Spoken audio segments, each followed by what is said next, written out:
My apologies for the delay. I was having a little bit of a technical problem here. Okay, welcome back, everybody. Hope everybody's doing all right. Any questions? How's the classes going? Everything okay? Keeping up with the homework, so on and so forth. No questions. All right. Well, I will continue with chapter 7. That is where we left off, the beginning of it, that is. And let me share with you the slide. Now, with respect to this chapter deals with chemical bonding. And along with chemical bonding, it also deals with, we're going to start putting compounds together with respect to what they look like structurally in a three-dimensional manner, okay? And we'll go from there. Now, the one aspect about chemical bonding that we must first grasp before we proceed is the idea of these atoms either being classified as a non-metal or a metal, and that we need to identify that. And so if you've forgotten how to do that, let me share with you the periodic table. And that periodic table you'll find in a lot of periodic tables, you'll find this stair step. Okay, you see the stair step going right through here.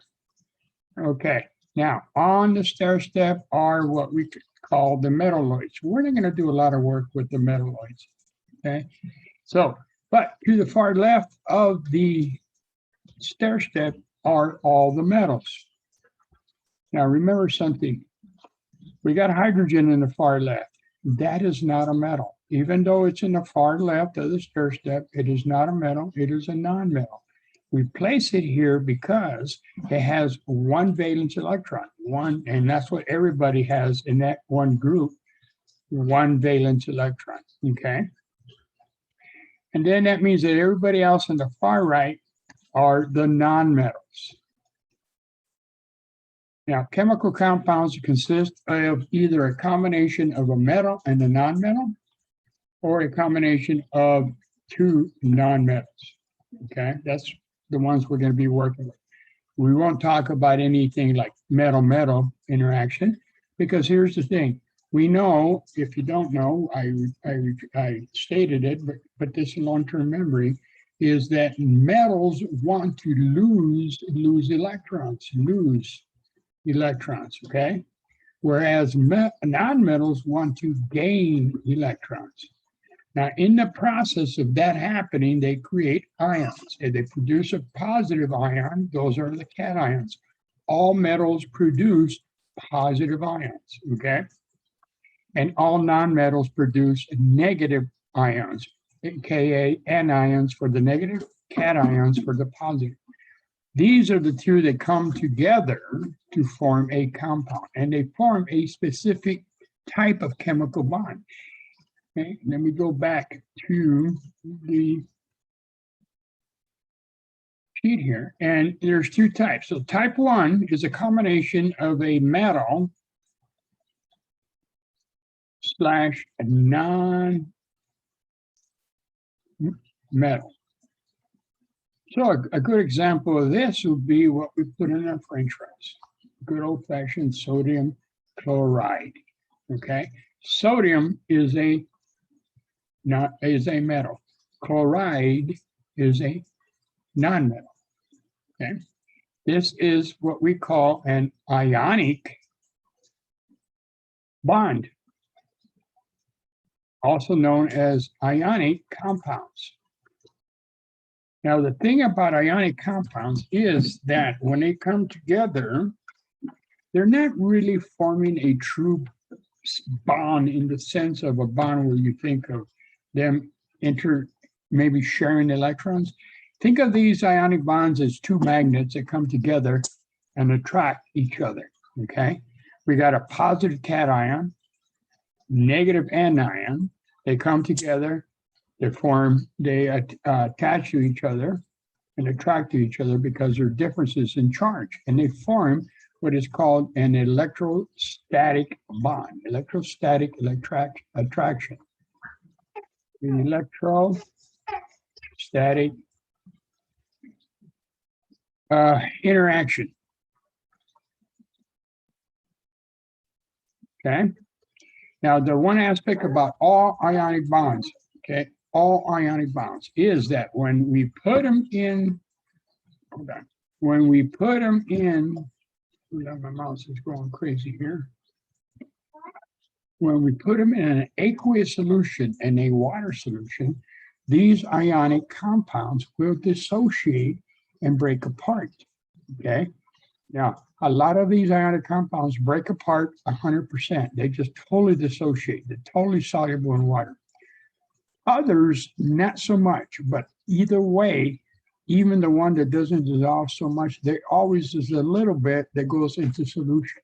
They're weak as far as solubility in water, but they go in solution. The point is that if I get a pure 100% water, it does not conduct electricity. Pure 100% water does not conduct electricity because there's no ions. The moment I put a little pinch of say, sodium chloride in a container that has water, it starts to conduct electricity. It's like putting the light switch on, flipping the switch on the light switch. The electricity comes through, conducts electricity. The ones that are weak, they will conduct electricity, but not as strong.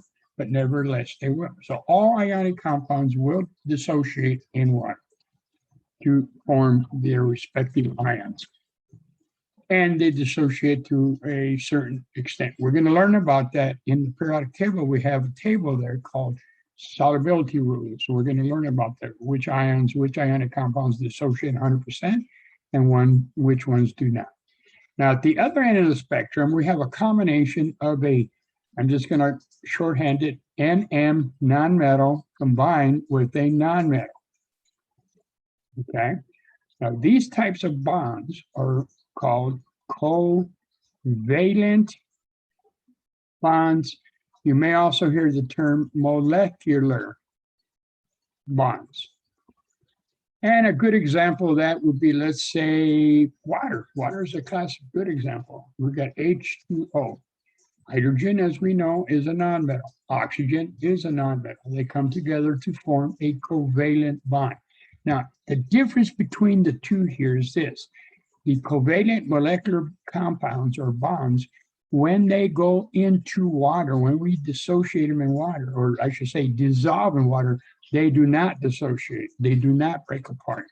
So pure water, if I add more pure water to it, does not cause any conduction of electricity. Sugar, for example, is a covalent compound. If I put sugar into pure water and I check the conductivity, it will not conduct electricity because pure sugar will just remains intact, okay? And so they are non-conductors.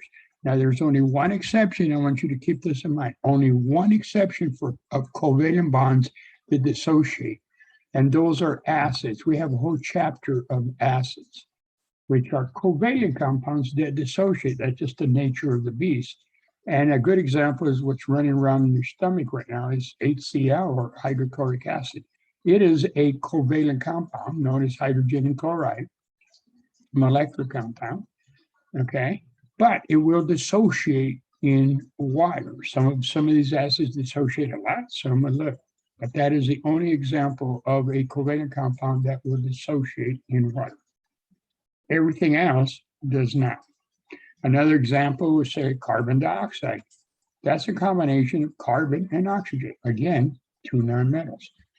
Now, with ionic compounds, thinking of them as a plus and a minus and coming together and attracting each other with electrostatic attraction, covalent compounds don't do that. They literally share electrons. So if my hands represent positive and negative cation, they come together right at the fingertips, right? They're hooked up. That's an ionic compound. Okay, that's a good analogy of an ionic compound. Covalent compounds, my fingers represent these orbitals where these electrons exist. They literally overlap each other and literally form a bond, a true chemical bond.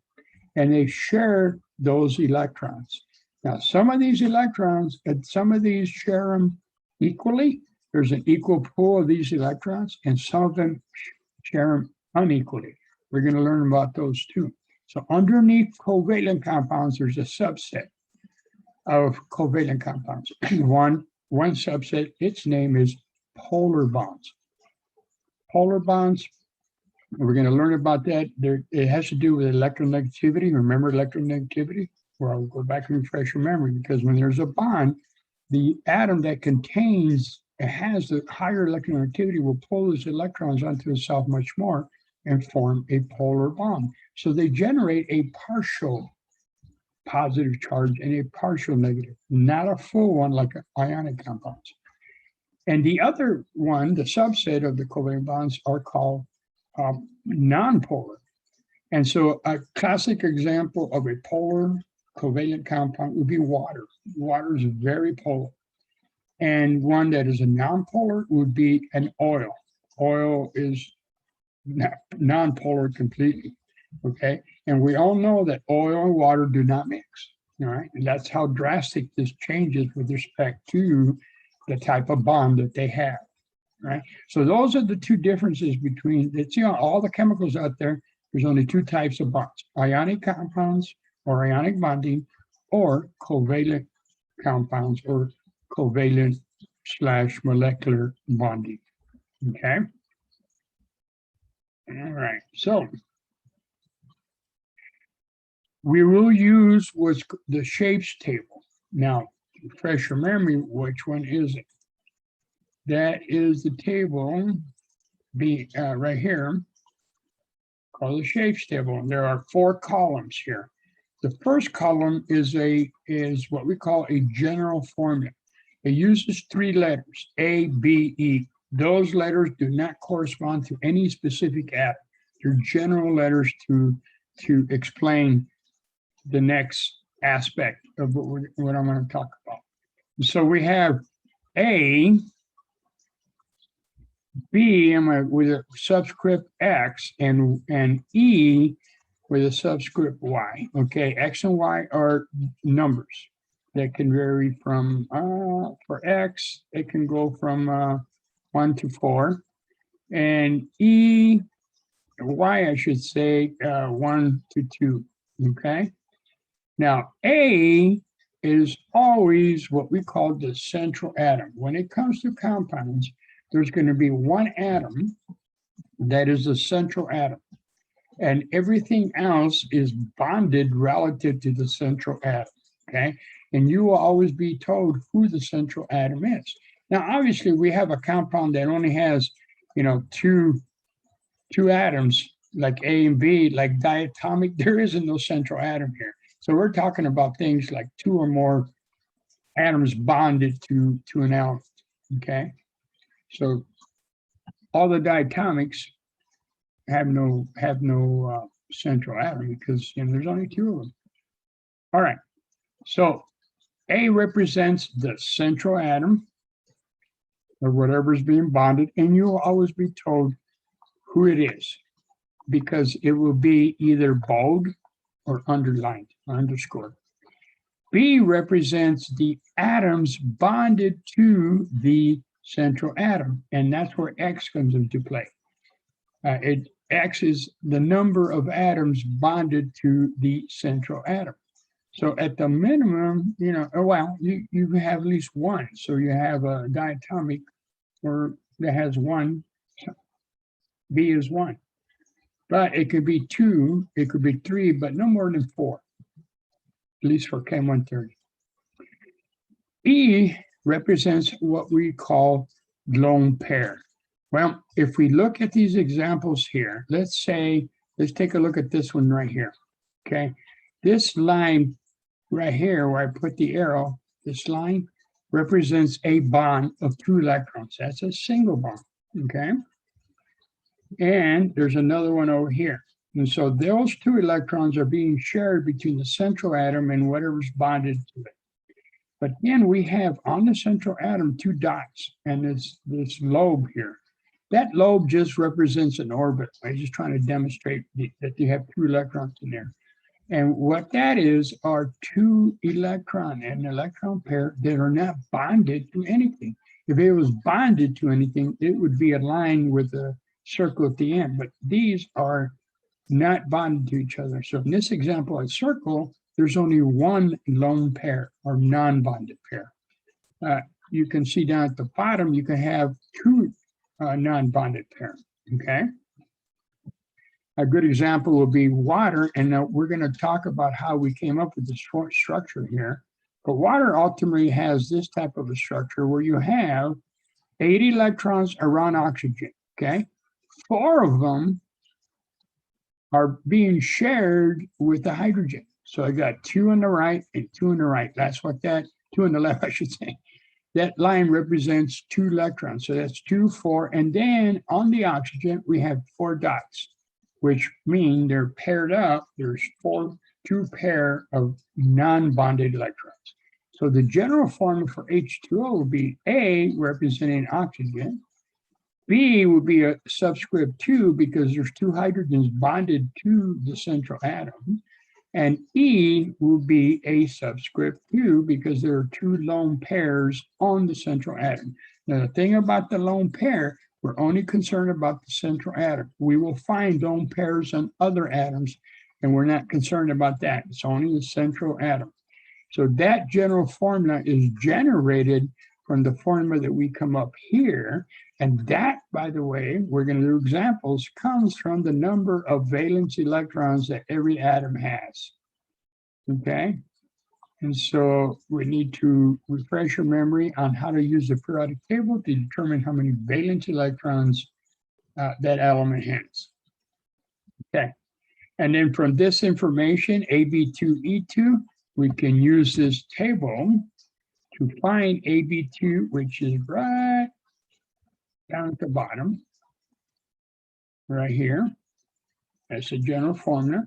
So this is representing H2O. That is the geometry for that particular structure. It has a specific name. It's called bent. And this bond angle, we are talking about the bond angle between the oxygen-hydrogen bond with the other one. So we got this bond angle here. In this case, it tells you that it's less than 109.5. Now, what that means is this.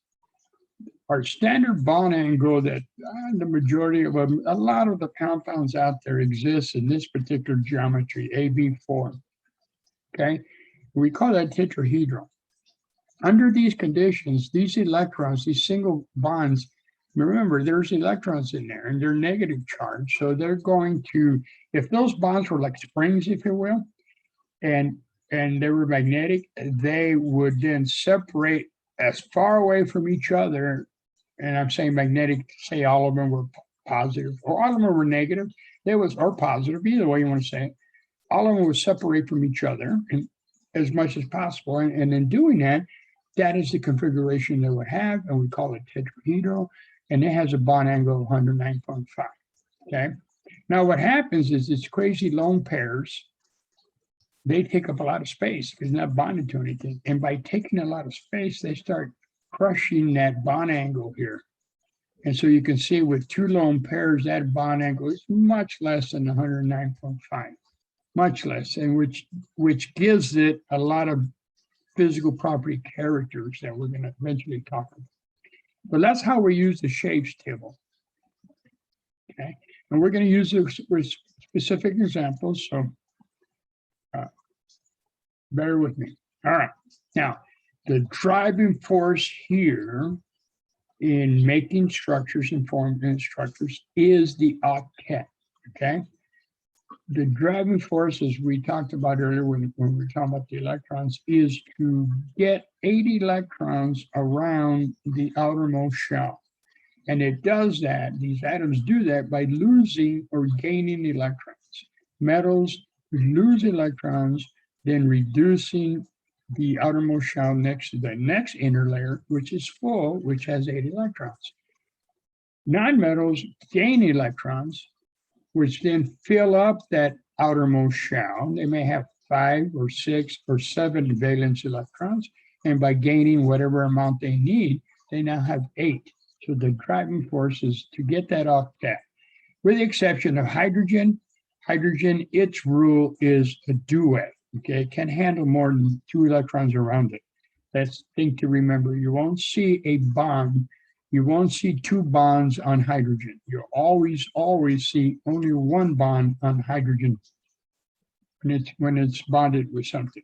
Okay, and so we're trying to obtain a duet. We know that metals lose electrons, they form cations. We know that nonmetals gain electrons, which we call anions, okay? And when that happens, they're going to come together to form specifically ionic compounds. We're going to talk first about ionic compounds, because the ionic compounds is a combination of, as I stated, a metal and a nonmetal, because opposites attract, if you will. A positive will attract a negative. A positive will not attract another positive. So in this case, you have calcium ion, and the question is, well, which makes a good partner for it? Well, obviously the bromide, okay? The bromide, the B negative, that's the ion of bromine. Okay? So it's not going to combine with lithium ion. So we have to combine it with its partner, the opposite charge. And so we have calcium and we have bromide. Those are the 2 that will come together. Now I tend to write a circle around my charge that I can know that's a charge. It's not a superscript or anything else. Now, a general equation for the bringing together of ions to make compounds. And that is the number of cations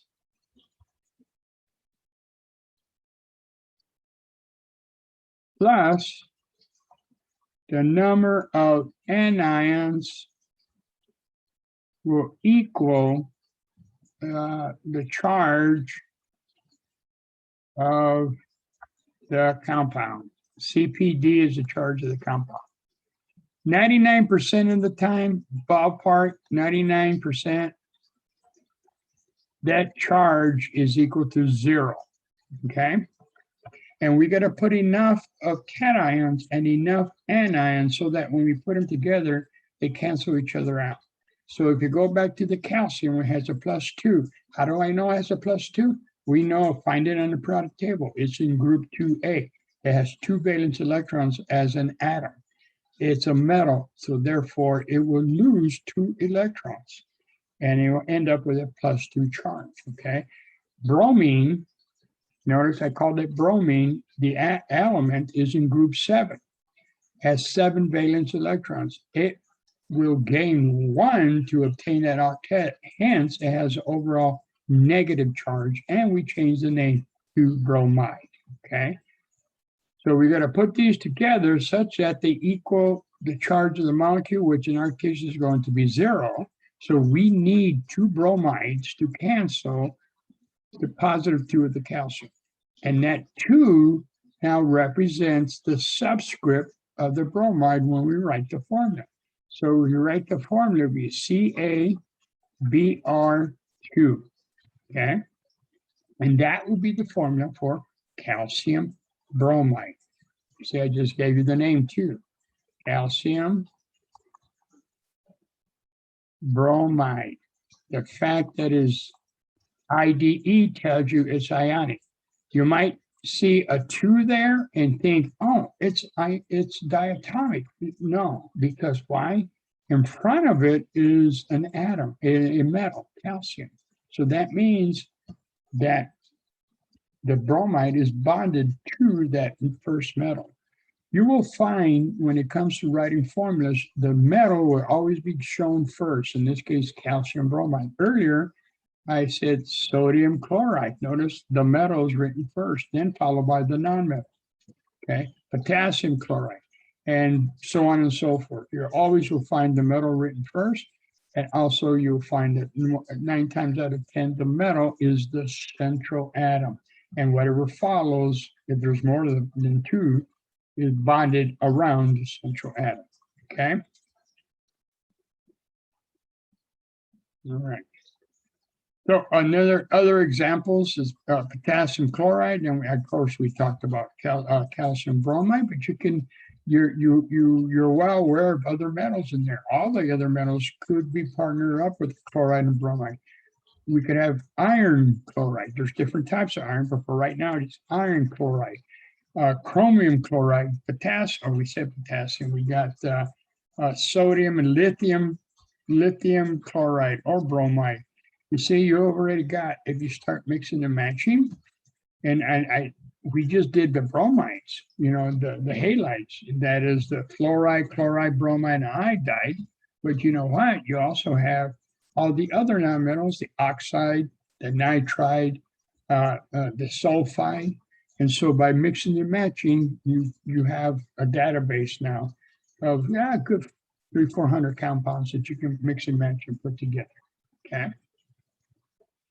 All right, the other type of bond or chemical compound, as I stated, is a covalent, and they have covalent bonds, and that is a combination of a metal and two nonmetals at the minimum. Okay, so that bond for the diatomics are listed as covalent bond between the two hydrogens, the two nitrogens, two fluorines for in the diatomic elements.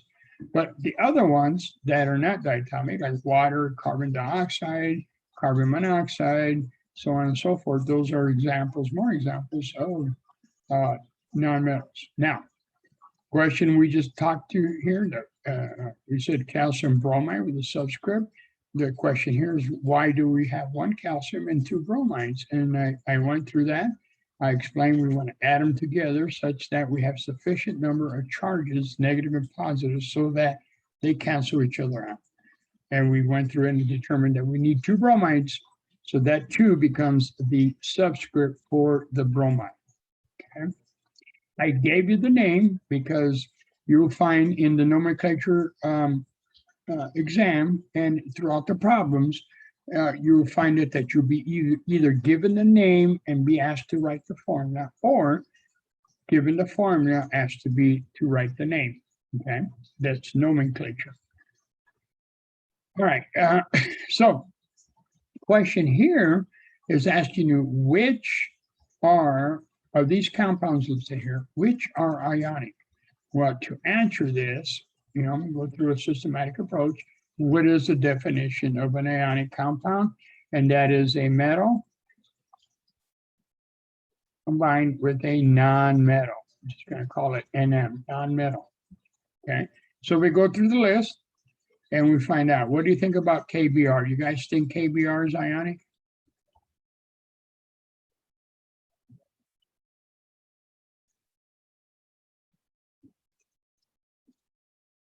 What do you think?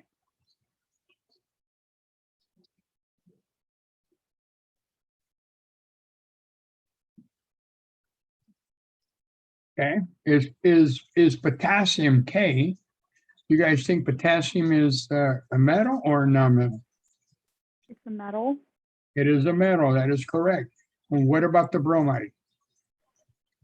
It's a non-metal. Non-metal. So do you think that KBr is ionic? Yes. Yes, you are 100% correct. KBr is ionic. All right, let's look at the other one. Now, I know you may not be familiar with what this is. That's okay. But you know, hopefully know, S stands for sulfur, O stands for oxygen, okay? And then you also know, hopefully by now, that I can find those elements on the periodic table relative to the stair step and answer the question. Are they metal or non-metal? What do you guys think about sulfur? Is it a metal or non-metal?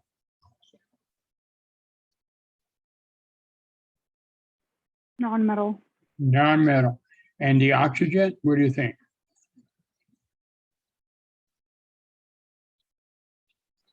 Also a non-metal. Also non-metal. So this definitely is not a combination of a metal and non-metal, because by definition, that is what describes an ionic compound. So SO3, which by the way has the name of sulfur trioxide. And occasionally you might be driving along in the road and then a vehicle in front of you, takes off and maybe it's kind of, it gives and the exhaust comes out and it smells like rotten egg. That's what you're smelling, sulfur trioxide. That stuff goes out in the atmosphere, goes up into the high altitudes, mixes with water, eventually forms sulfuric acid, which next time it rains, drops it down and starts messing with the pH on our soil and all kinds of things. All right, so that is two nonmetals. What about the next one, HCl? What do you guys think? Is that ionic?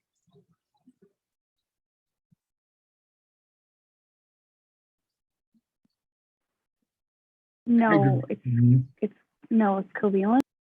You're correct. It's not, it is covalent because hydrogen, though, it's to the left of the periodic table. Like I stated, remember, hydrogen's always a nonmetal. Okay. There is a slide, check the PowerPoint slides.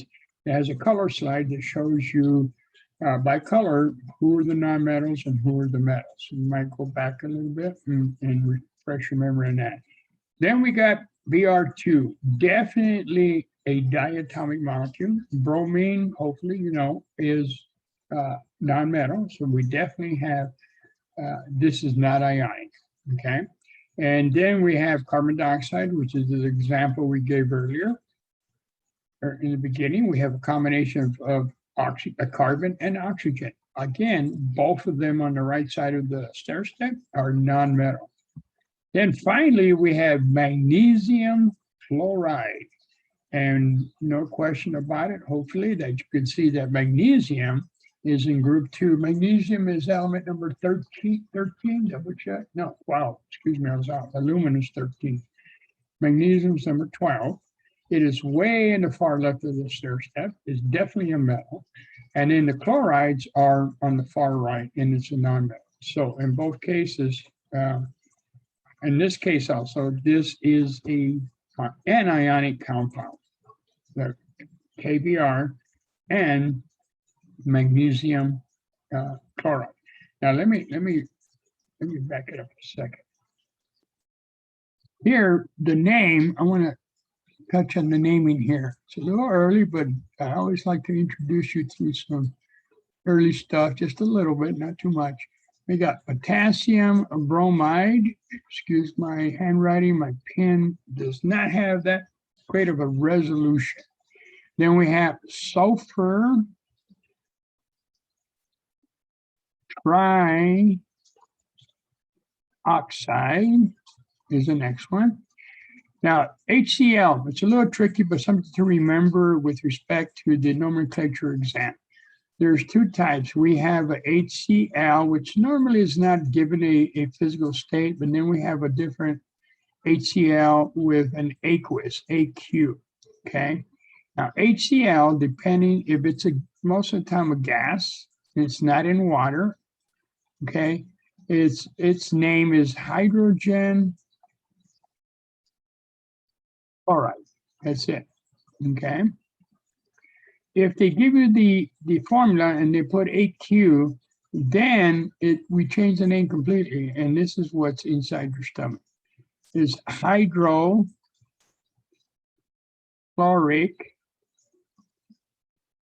acid. Okay, and that's true for all the other halogens. If it was fluorine, it would be hydrogen fluorine. If it is in aqueous systems, it would be hydrofluoric acid. Okay.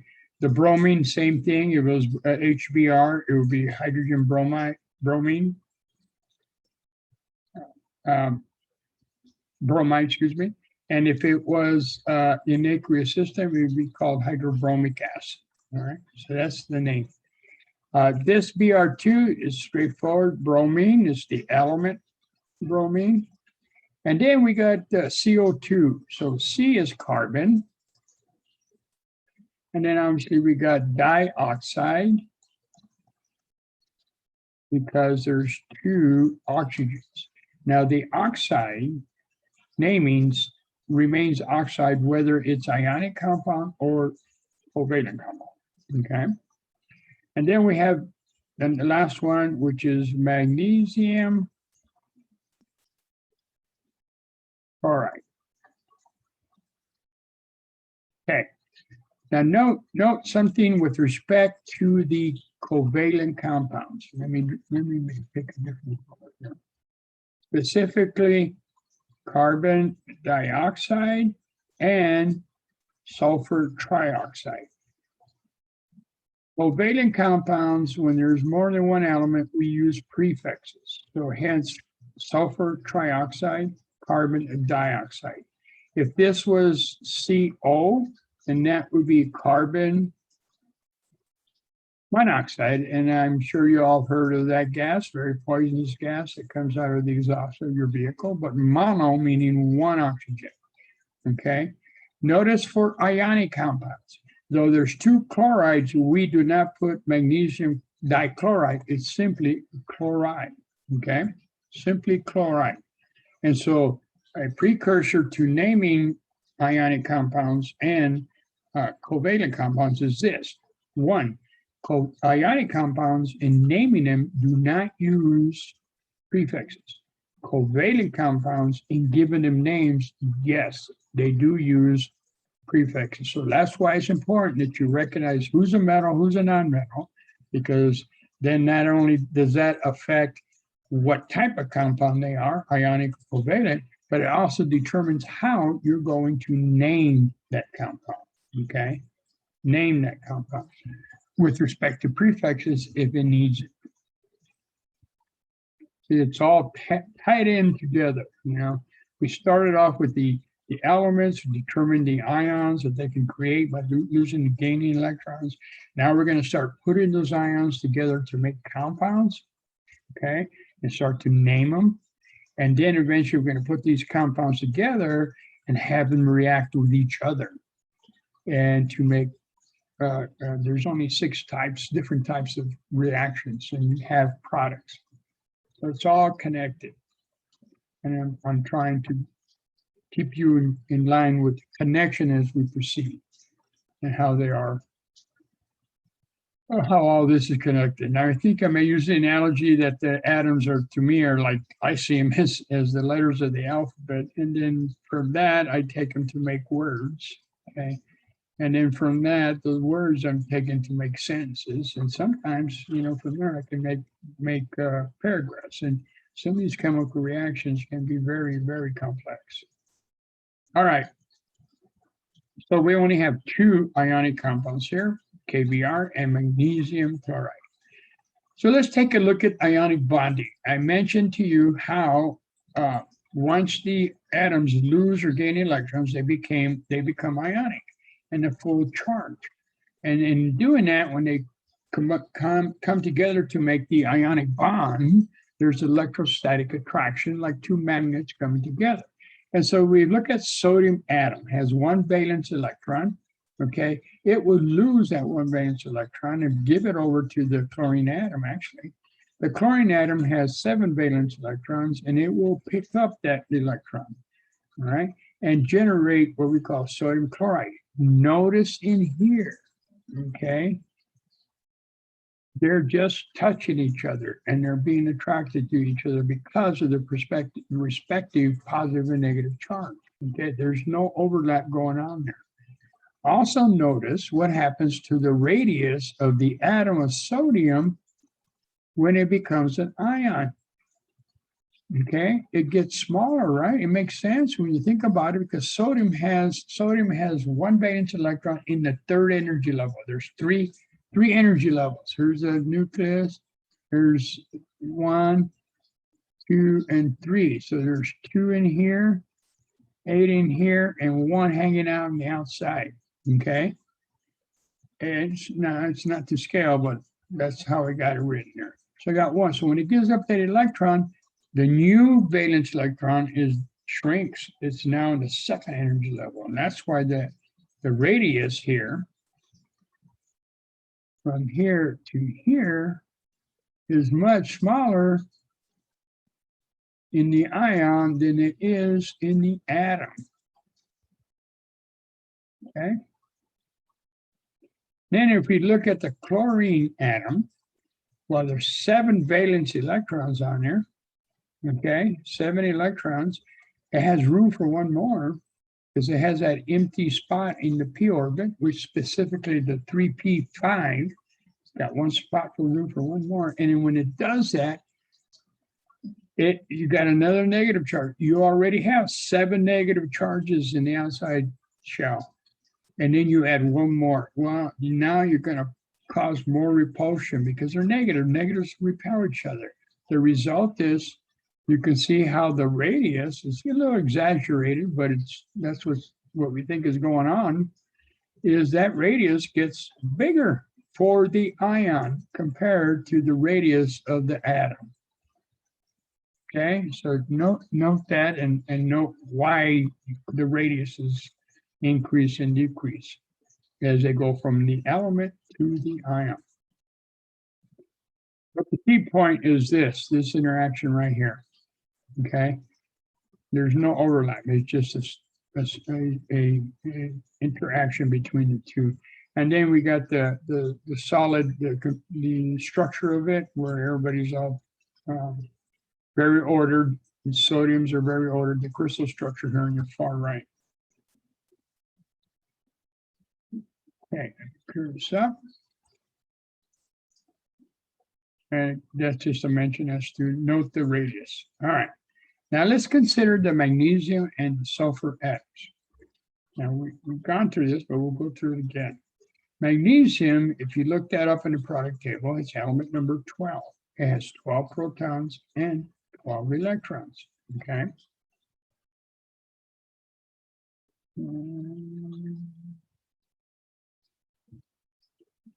12 protons. There's magnesium. 12 protons, 12 electrons. It is a group 2A element. It is a metal. It would lose electrons. So when that happens, it becomes the magnesium ion. It didn't lose any protons, right? If it lost protons or gained protons, then it would be some other element because protons define the element. So it still has 12 protons. But the number of electrons has decreased by 2. So now it has 10 valence electrons. Or excuse me, 10 electrons overall. 8 of them are the valence electrons, okay? So the net charge is a +2 because there's more positives right here than they are negatives, more by a factor of 2. Sulfur, on the other hand, has a total of 16 protons and 16 electrons as an element. It is in group 6, okay? It is a nonmetal. So its tendency is to gain electrons because by gaining electrons, now it has an octet around it. And it becomes an anion with a -2 charge because now it still has 16 protons, but now it has an excess of 2 electrons charge. So its net is a -2, okay? Now these two come together to form a compound with the formula of MgS. When you write the formula, you don't bring with it the charges. The charges cancel each other out. So written in this form, that is the formula. And remember, when this is sulfur, when it's the element, it's a SFUR.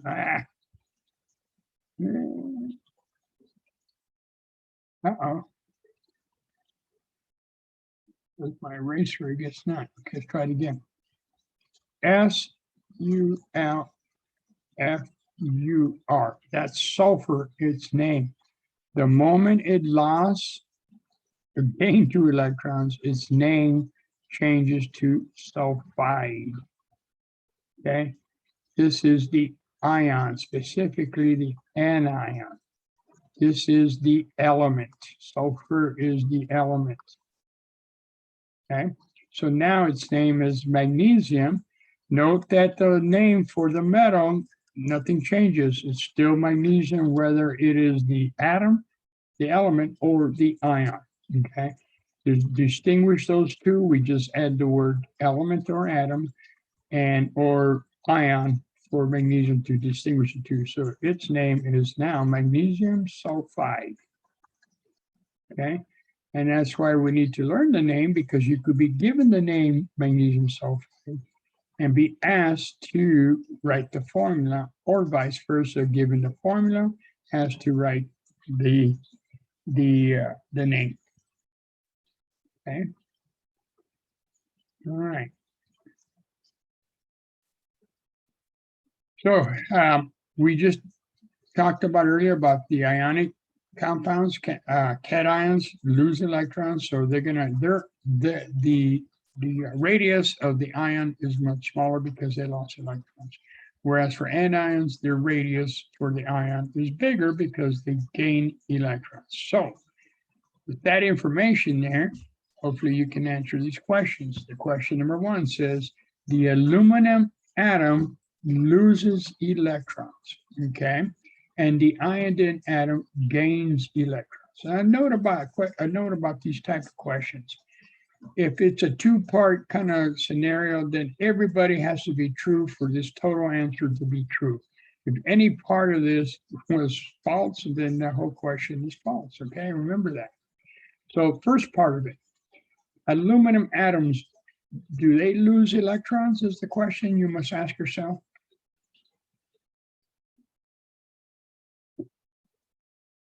What do you think? What do you guys think? Do you think aluminum will lose or gain electrons? Is really the question you should ask yourself. Electrons. What's that? Aluminum loses electrons. Exactly. Now, how did you come up to that conclusion? That's correct, but what did you use? How did you determine? I looked at where it was on the periodic table, with what you gave us in the last chapter, and in the section that it's in, indicates that it loses, and it's also a metal. There you go. Exactly, because you identified it as a metal, and that automatically tells you loses electron. So that part is correct. It's a true statement. Now, what about iodine? Does iodine gain electrons? And using the same process you did for magnesium, determine about iodine. Is iodine, given its position in your periodic table, you should ask yourself, is it a metal or a non-metal? Because remember, once you identify which one it is, that tells you what it's going to do with respect to electrons. So you go to the periodic table, you see that iodine is in group 7. It's way over to the right of the stair step. I keep referring to that because that's my little guide to tell me who's a metal, who's a non-metal. So iodine is a non-metal, and being a non-metal, it will gain electrons. So this whole question is true in both parts, okay? All right. Now, here's this one. The aluminum atom is larger in radius than the aluminum ion, okay? So to answer that, think about what is happening to the aluminum as it loses electrons with respect to its valence shell. Because we just established that aluminum is a metal and it would lose electrons. That means those valence electrons, which are 3. Now, how did I know it's 3? I went to the periodic table. I looked at the group that it's in. It's in group Roman numeral 3A, right above there in that whole group. They have 3 valence electrons. It's a metal. So those are the electrons it's going to lose. The electrons that are lost are always the valence electrons, okay? So aluminum has 3 valence electrons. It's a metal. It would lose 3 electrons. And by losing 3 electrons, like we showed you in the earlier slide, for sodium, its new valence shell is the next one in. So that tells you that the radius of the ion is much smaller than the radius of the element. Okay, so this is a true comment. And if this is true for the cation, you can simply conclude if they ask you a question for the anion, then the opposite is true. right? I mean, it's not the opposite. Let me restate that. When it gains an electron, it's going to get bigger. And so the ion would be bigger or smaller? What do you guys think? For the iodine, it says here the iodine atom is smaller in radius than the iodide ion. Is that a true statement?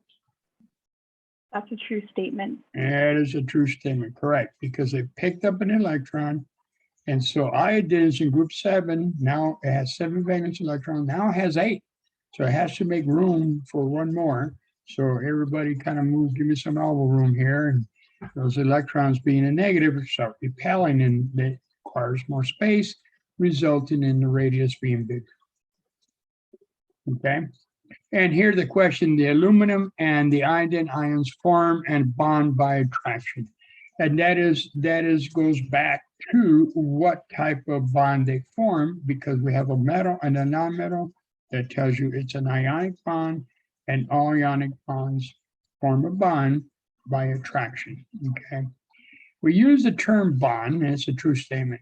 But as I stated, they're just attracted to each other like two magnets, and not really sharing anything. But we still nevertheless call it a bond, as compared to the covalent, where we're going to see here how they actually share an orbit and share electrons. Not much to say about the metal bonding. Basically, just load is just a sea of electrons on the surface and inside. And it has a lot of, what do you call them, holes, positive holes, where electrons just hop around from one point to the other. In fact, if your generation powered electricity being generated at your power station, when it creates electricity, that electron that it created is not the same electron that you're using as you're plugging in your hair dryer to use. What's happening is the wire has a bunch of holes, so one electron may hop into a hole and pop another electron and kick it out, and just a cascading effect. It's like dominoes, Anyway, not much to say about them other than to say they're good conductors of heat and good conductors of electricity because of all the electrons that they have in them. Which brings us to covalent bonding, okay? Now, by definition, covalent bonding, as I stated earlier, is a combination of at least two non-metals, all right? And they share that bond. Now, there's only 3 types of bonds when it comes to covalent. Very straightforward. Single, double, and triple. And you will find as we write them, and I'm just going to use the general letters of X, a line bonded to X. We don't care right now about what X is, other than we care about that line. That line represents a bond. Now, you may see it written as a line, or, there's nothing wrong with putting 2 dots. Okay? That is a single bond. And in that single bond, there are 2 electrons that are shared between here, in this example, between X and X. They're shared in this case, since if they are the same element, that sharing is equal. If they're not the same element, that sharing is not equal. Think of it as a tug of war with a rope. Okay, you got 2 people, 200 pounds, equal strength, equal weight. They're pulling on that rope equally. That rope doesn't go anywhere. It's just there, equally pulled. Now, take one of those 200-pounders and maybe double his weight. All right. Now we got an unequal pull. There's an unequal sharing, and that 400-pounder may be pulling more of that rope toward itself. That is related to the electronegativity of those atoms. And so go back and refresh your memory about electronegativity. Okay, because we're going to be using it, it's going to keep coming back, and electronegativity is going to tell us whether we have equal sharing or non-equal sharing, which then tells us whether we got polar or non-polar. But more on that later on the road here, okay? Now, we also can have double bonds, and those we can show as with 2 lines. as follows. Okay, remember X is just some make-believe chemical element. And if you want, you can make them in dots. So that also represents a double bond. Note there are 4 electrons in a double bond. And then ultimately, which is the only size, we can only make single, double, or triple. That's it. Okay, remember, these are governed by the quantum mechanics calculations done, way back when in our model and so forth. So we're limited to a triple bond as the maximum type of bond. And we can write with 3 lines as follows. Or if we need to, we can designate that as 6 dots, okay? Because in a triple bond, there are 6 electrons being shared, okay? For example, here we have carbon dioxide covalent compound, and we're going to learn its formula and how I came up with this. But if you look at this species here, you will see the formula is carbon dioxide. Carbon dioxide has carbon in the center, and then it has a double bond on the right side and a double bond on the left side. Okay, oxygen, its formula, which we're going to learn how we came up with it also, has 2 single bonds and 2 lone pair, okay, unbonded pair. Now, I draw this line that I drew here, I'm going to do it 2 ways here, okay, so you can demonstrate that. I could draw either a line, because I prefer a line because it's just easier to write it when we're trying to demonstrate how many bonds, but I can also just put 2 dots up here. Now, these 2 are the same thing, okay, either as a line or 2 dots. Same thing. I just prefer the lines just quicker. All right, so we got single bonds, double bonds, and triple bonds in covalent compounds. Only in covalent compounds only.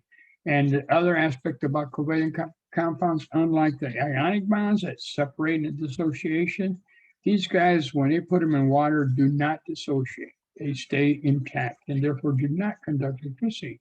Carbon dioxide, I know you drink carbonated water, and it's not soluble in water. It dissolves in there, but it's not very soluble because, what happens when you take a soda pop and you shake it?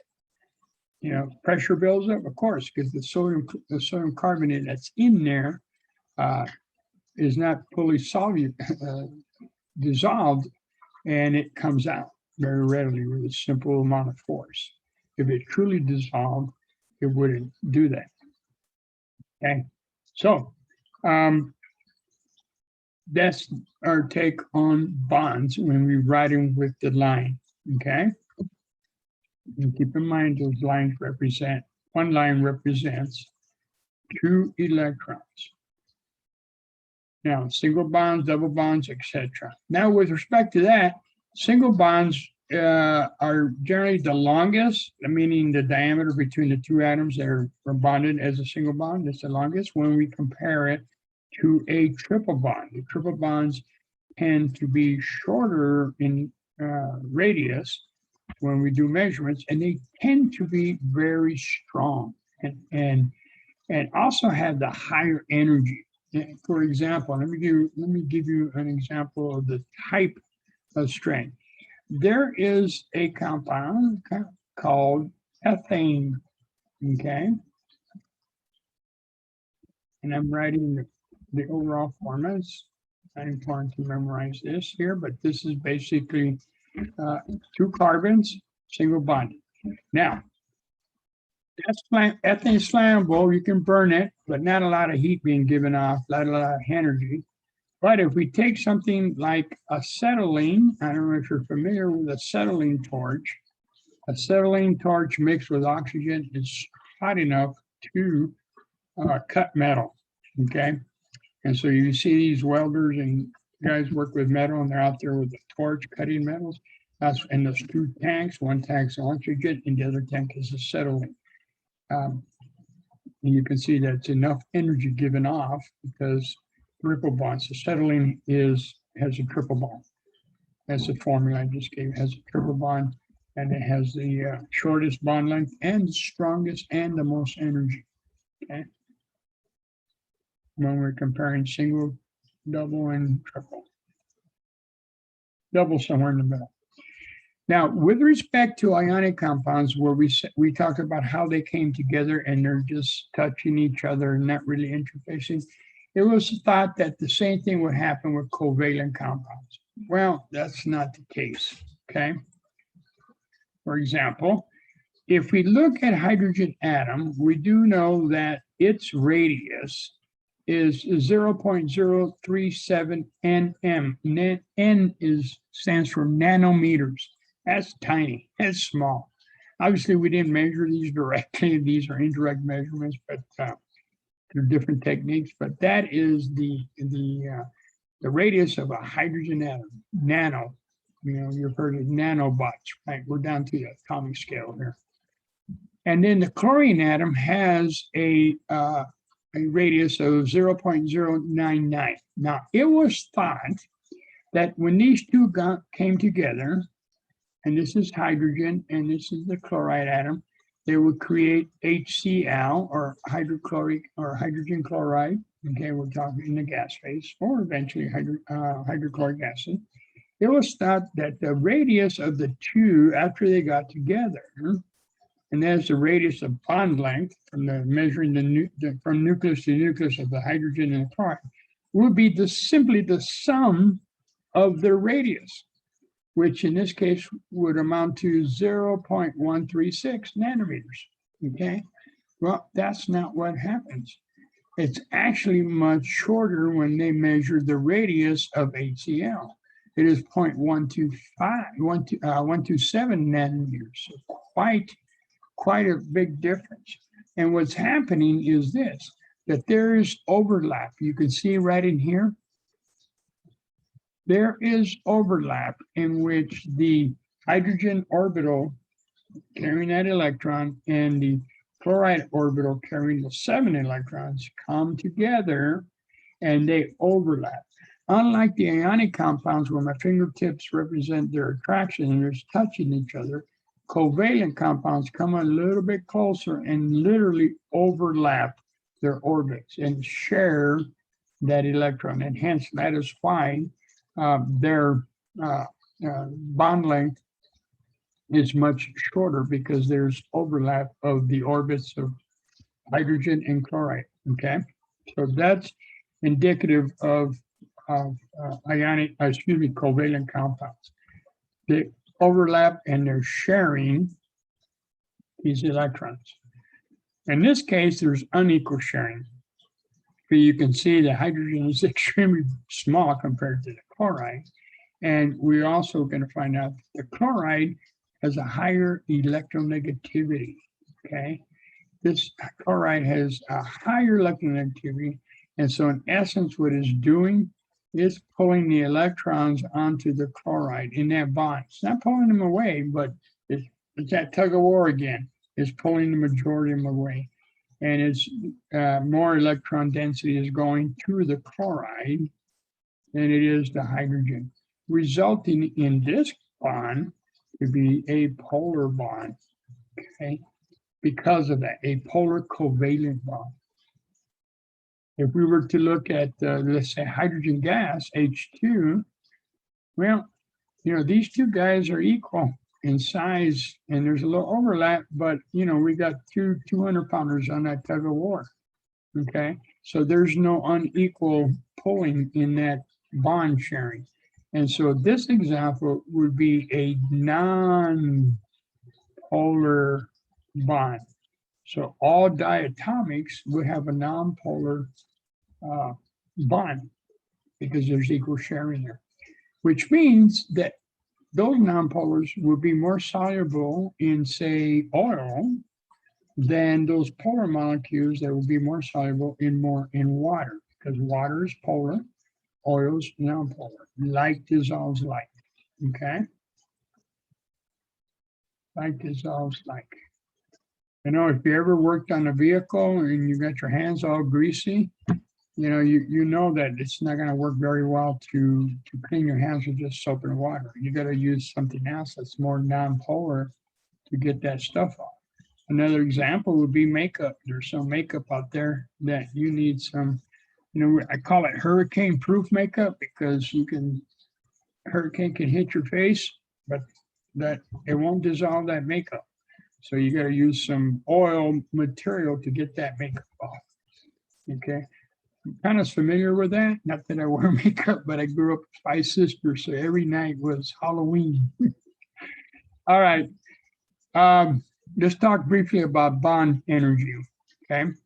And we're going to talk about energy / heat, because when you give heat, you're putting energy into the system. You take off heat, you're taking energy away. Okay. But we do know that there is energy involved in either breaking a bond or forming a bond. Okay. Energy is involved in some means. Now, when we break a bond, it always requires energy. Okay. Think about it. Breaking a bond, you've got to put energy into it so you can break it apart. And what that means is that energy is absorbed into the system. So you have a molecule, you're trying to break its bond. It actually is going to get cold on you. It'll be what we call endothermic. That reaction will become cold, endothermic, because energy is going from the environment into the system, resulting in a cold container, if you will. Classic example of this would be if you go to the pharmacy and you buy a cold pack. I don't know if you ever use one of those, but it's a cold pack made up of some chemicals that are inside a container. You take that cold pack and you smack it to break the material inside, goes in solution, it gets cold, and then you put that on your spring muscle and so forth. Okay, that's a good example of endothermic. The point of that is that heat / energy is a reactant. And what we mean is, remember that this arrow represents a process, either a physical process or a chemical process. So, and on the to the left are the reactants of the arrow. To the left of the arrow are reactants, and to the right are the products which you produce of whatever process you're doing here. So in this case, heat, when you're breaking a bond, I'm trying to break the hydrochloric, the HCl bond here into their different atoms right here. I need to break that bond, and it takes heat to break it. It takes heat / energy. Okay. Whereas when we form bonds, it releases energy, and we call that exothermic. It's an exothermic process. You know, X is where the energy exits the building, the heat exits the building, it gets hot. And again, you can go to the pharmacy and buy a hot pack where you take the chemicals, smack them together, and they get hot. Okay. And that one too, you can put on your muscles. You know, you got to do hot cold packs. All right. So in this case, energy is a product, it is produced, and so therefore energy is to the right of the arrow, or heat is to the right of the arrow.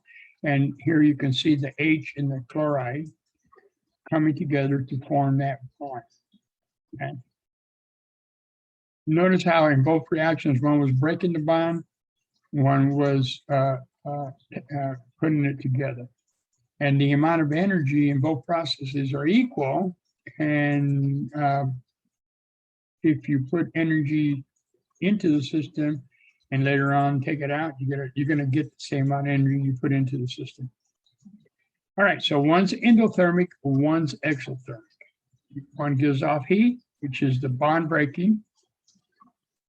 Excuse me, one requires heat, when it gets cold, it's endothermic, and that is for breaking of the bond. And for bond formation to create a compound, energy is given off, okay?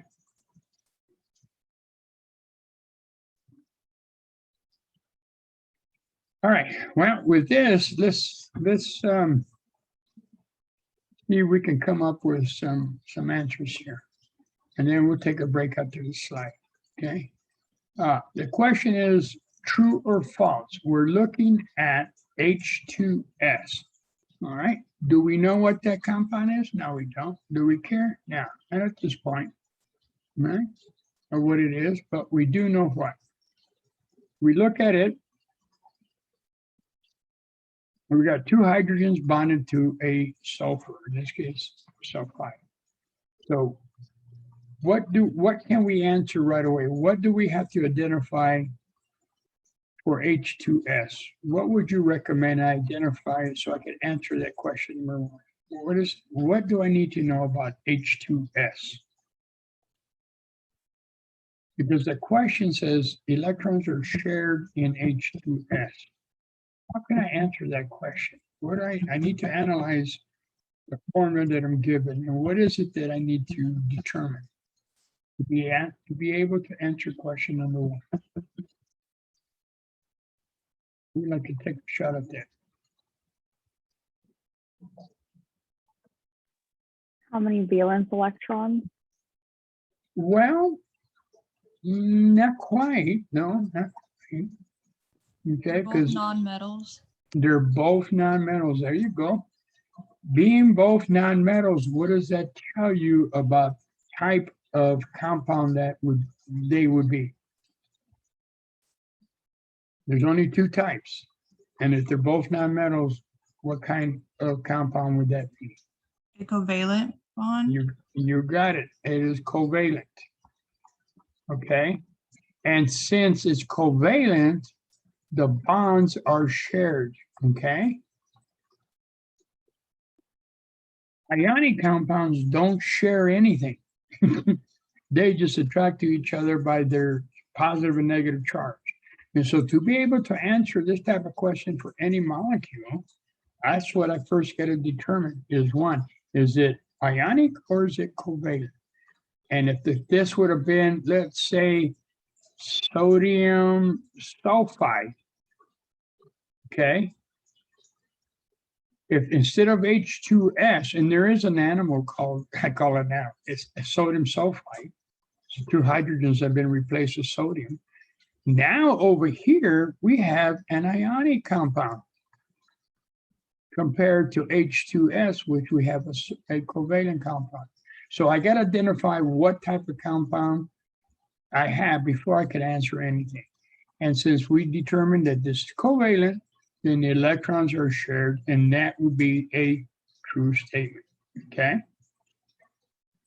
If it was listed as Na2S, sodium sulfide, it would not be a true statement, okay? So I'm going to leave the sodium sulfide up there to give you reference. All right, the bond between the H and the S, the hydrogen and sulfide, is ionic. Well, it can't be, right? Because we just determined it's covalent. If it was, the question was the sodium, if the bond between sodium and sulfide is ionic, this would be a true statement. But we're talking about HS, and that would be a false statement. Okay. And then the bond length. The bond length is less than the sum of the two atomic radii. Okay, so we need to go back since the thing is this, it's a covalent bond. And since it's a covalent bond, we just determined that. We know that that bond has an overlap. Okay, and therefore the bond length should be smaller than the separate radii of H and S. And so that is a true statement for H2S. Okay.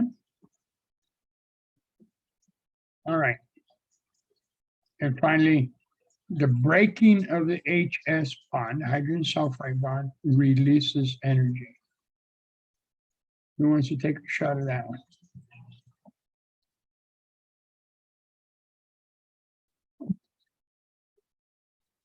We're breaking the bond. It releases energy. What do you think? You got a 50-50 chance. What do you think?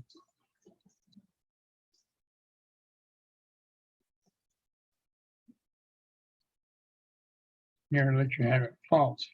Anytime you break something, you know, you gotta put energy. You know, if I want to chop down this tree, I have a tree here I want to chop down.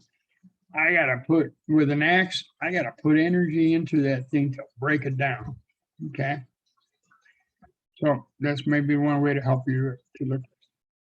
All right, let's take a quick, say it's 224. Let's say we come back at 234. 230, make it 240. 240. And we will continue.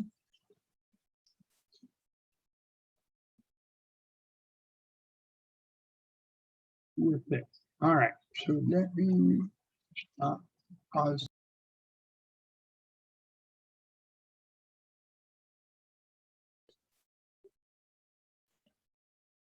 Okay. Well, I guess you two have everything was left. All right, well, let us continue. We just finished with this particular slide. Okay, and which brings us to what are called Lewis dot structures. Now, first, we're going to talk about how to write them for the atoms. And then we're going to actually go from there and how to write the Lewis dot structures for the compounds. And from that information, as I mentioned earlier, we're going to be able to determine the general formula, and then using the shapes table, determine the geometry, the name of the geometry, and the bond angle for that particular geometry. Okay, but we're going to start first with the atoms. Now, it's pretty straightforward. We have to first refresh your memory on how many valence electrons you have for these atoms, and this is only true for the A elements, Roman number 1A through AA. The D block, the B elements, we cannot predict how many electrons they have. They vary a little bit, and so we can't do that 100%. So this is only true for the A elements. So the group number, as we stated, gives us the number of valence electrons, okay? So we simply just find the element and nothing complicated. We simply figure how many valence electrons they have and then put a dot in there. For example, let's say we needed to write the Lewis dot structure for sodium. So we write the symbol for sodium, okay? We go to the product table, we determine that sodium is number 11, okay, atomic number 11, but more importantly, it is in group 1A, so there's one valence electron, so all we simply do is create a dot. That's it. And that is the Lewis dot structure for the atom. If we were looking at its neighbor, magnesium, we just add 2 dots. Now, how we add the dots, there is a format, and let me explain it this way. Best way to look at it is think of it as a cube. That's it. All right. And SY represents the symbol, whatever you're doing. So we got 4 sides here on the cube. So which side you start, totally up to you. Okay. So if I want to start and say I gotta put 2 valence electrons on this element, I start on one side, I put a dot, then I go to the next side. Which side I go, right side, left side, makes no difference. Down in the bottom makes no difference. I just go clockwise, and I go around the sides and keep adding dots until such time that I'm full. So that will represent a group 4 element. I got 4 dots on the 4 sides. A group 5 element, then I would have to just continue with the dots and then go around the horn, so to speak. So that's a group 5 element. Group 6 element, I saw. Group 7 element right there. And then finally to the noble gases, we got the group 8 with 8 valence electrons around it, okay?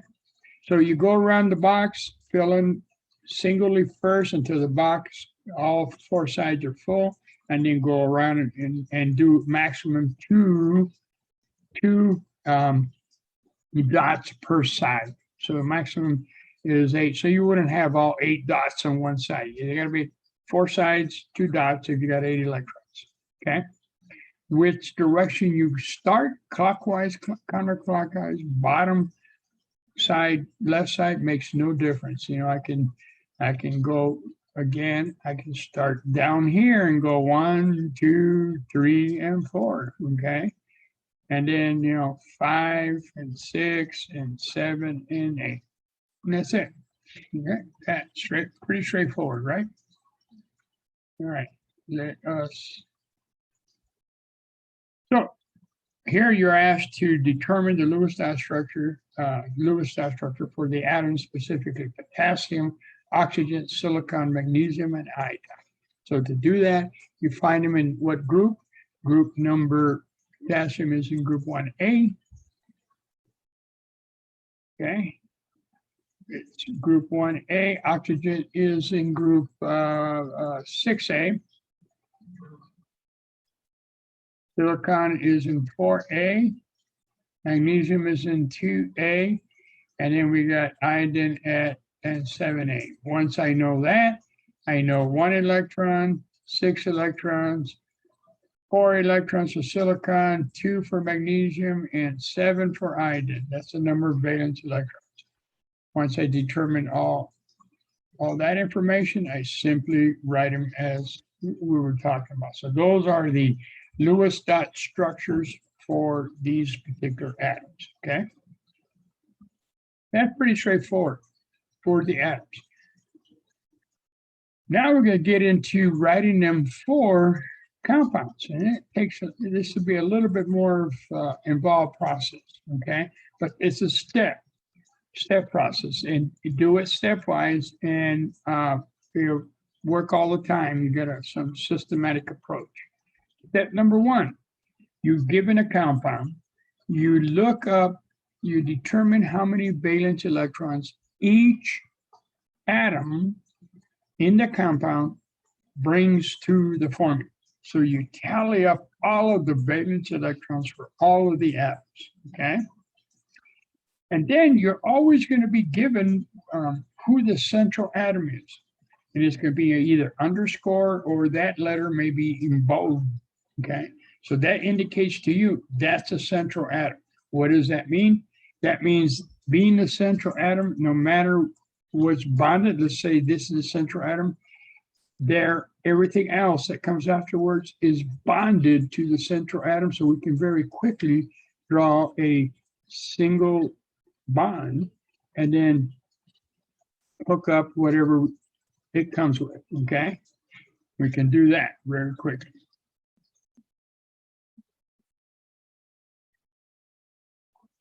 And we'll do some examples, obviously, so we can run through it.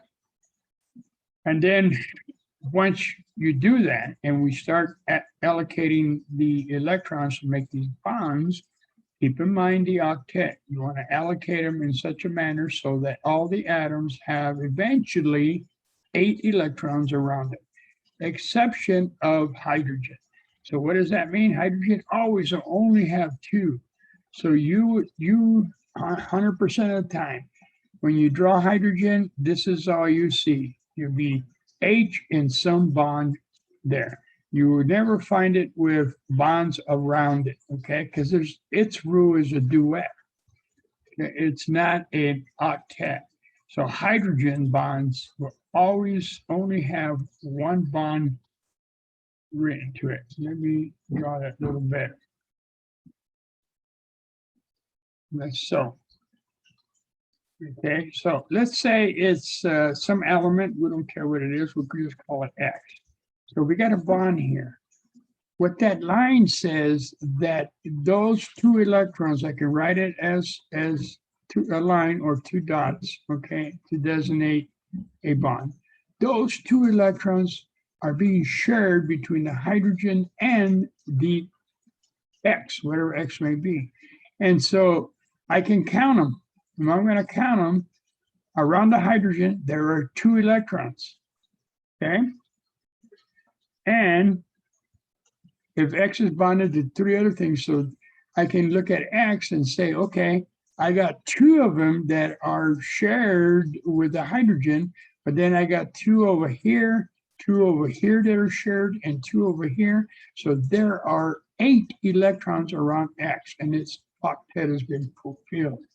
Okay, so that line tells you that electron, be it a single bond, double bond, or triple bond, those are being shared with 2 atoms, and therefore they can be counted toward each atom.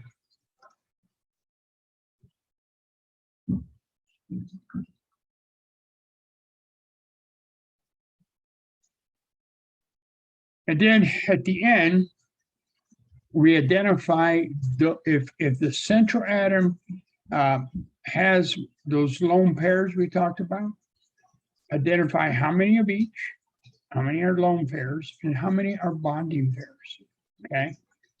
And we do that because that information will then give us the general formula that we need to use the shapes table. So with this information, we're going to create the general formula, A, B, X, and Y. And then from this, we go to the shapes table to give us the geometry and the name of the geometry and the bond angle of that geometry, okay? Now here's the thing here, this last step can be a little bit confusing. When you do number one, when you add up all of the valence electrons, that's how many you got to work with, okay? You cannot magically add more or take some out. If you add up 8 valence electrons and your math's good, then that's what you got to work with, 8 valence electrons.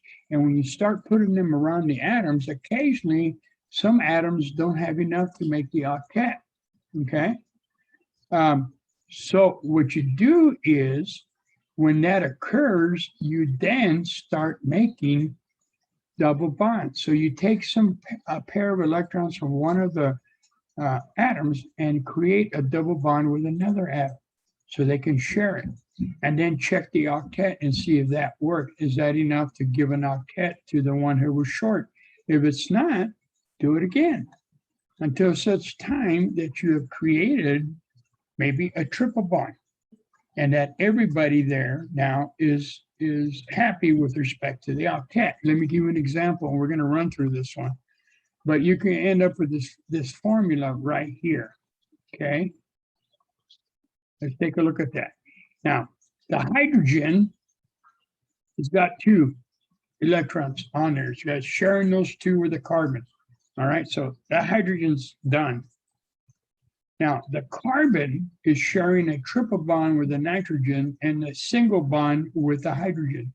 So total, we can count the triple bond toward the carbon and the single bond toward the carbon. So there's 2 electrons per each line. So there's 8 electrons around carbon, 2 around the hydrogen. Okay, so carbon is happy, it's shared. And nitrogen has 3 in the triple bond, and then 2 that are lone paired. They're not being bonded, they're out there on nitrogen by itself. The point is, it also has 8 electrons around it for nitrogen. So in this scenario, everybody's happy. You have fulfilled the octet rule. There's no violation of it. And that is the general formula for the compound, okay? And that HCN. And that's what I mean by creating double and triple bonds. We will do some of those examples to demonstrate that. All right, but first let's do a quick sample. All right, you're given the formula H2O, and it's a real simple one. Here's water. Okay, we've written the structure before, but we're going to walk through it. You're designated, we know that the oxygen is the central atom, and normally you'll see an underscore or it's highlighted. Now, another thing, 90+% of the time, the first atom that you see tends to be the central atom. Oxygen, for some reason, by convention, is written as H2O. And if you use the rule that the first one is always the central atom, you'll be incorrect here, okay? But that's the exception. Hydrogen, oxygen is the central atom, but it's written after the hydrogens. So in those ambiguous conditions, that's why we say, will you be told who's the central atom? What that means that everybody, the 2 hydrogens, are bonded around the central atom, okay? All right, so we add up the valence electrons. And so we know that hydrogen, there's only 1 of them, and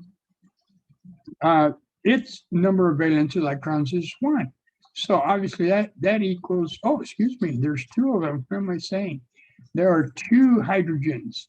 and its valence electrons is 1, and the number of those atoms is 2, so obviously that's 2 total VE valence electrons from hydrogen.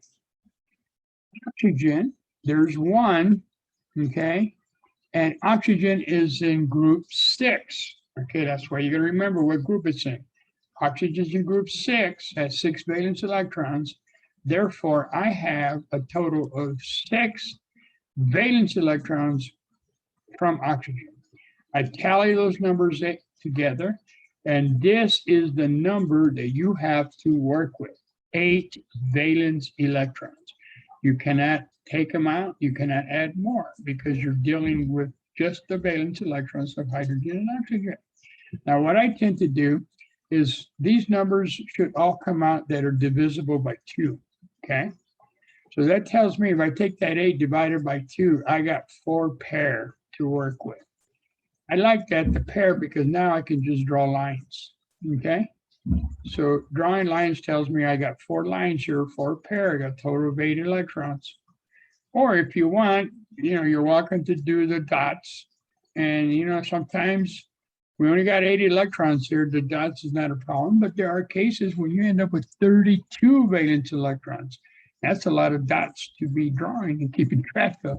So that's why I prefer the lines. So either way is fine. If you draw dots, that's perfectly acceptable. Just make sure you put in the correct number of dots. All right, so we have 4 pair to work with. You're told that oxygen is the central atom, so knowing that, you draw that first. That's my central atom. Then the hydrogens are bonded to the central atom, so therefore I can quickly draw a line and connect the hydrogen, and I can do that as follows. So I've connected those 2 hydrogens with a line which represents a bond. So guess what? That takes care of 2 of those pair, and what I got left over is 2 pair to work to left over. Those 2 pair have to go someplace. I cannot put them on hydrogen. Why? Because the duet for hydrogen is fulfilled. 2 electrons on hydrogen. That's it. We're done with hydrogen. The only logical place that they must go is on oxygen. And so I'm going to put them, and I just put them like this. I got a line and a line that takes care of my 2 other pair. Okay, and I'm keeping track of my numbers here, so make sure I'm okay. So I got 0 pair after I put those in. I go back and check to make sure that I still have 4 pair, because you can lose some along the road there. So you do keep track of your inventory. Let me erase this here. Okay, and I have 4 lines around the whole molecule, around oxygen. I got 2 that are bonded, so I got 2 bonded pair and 2 lone pair, L, okay, or non-bonded.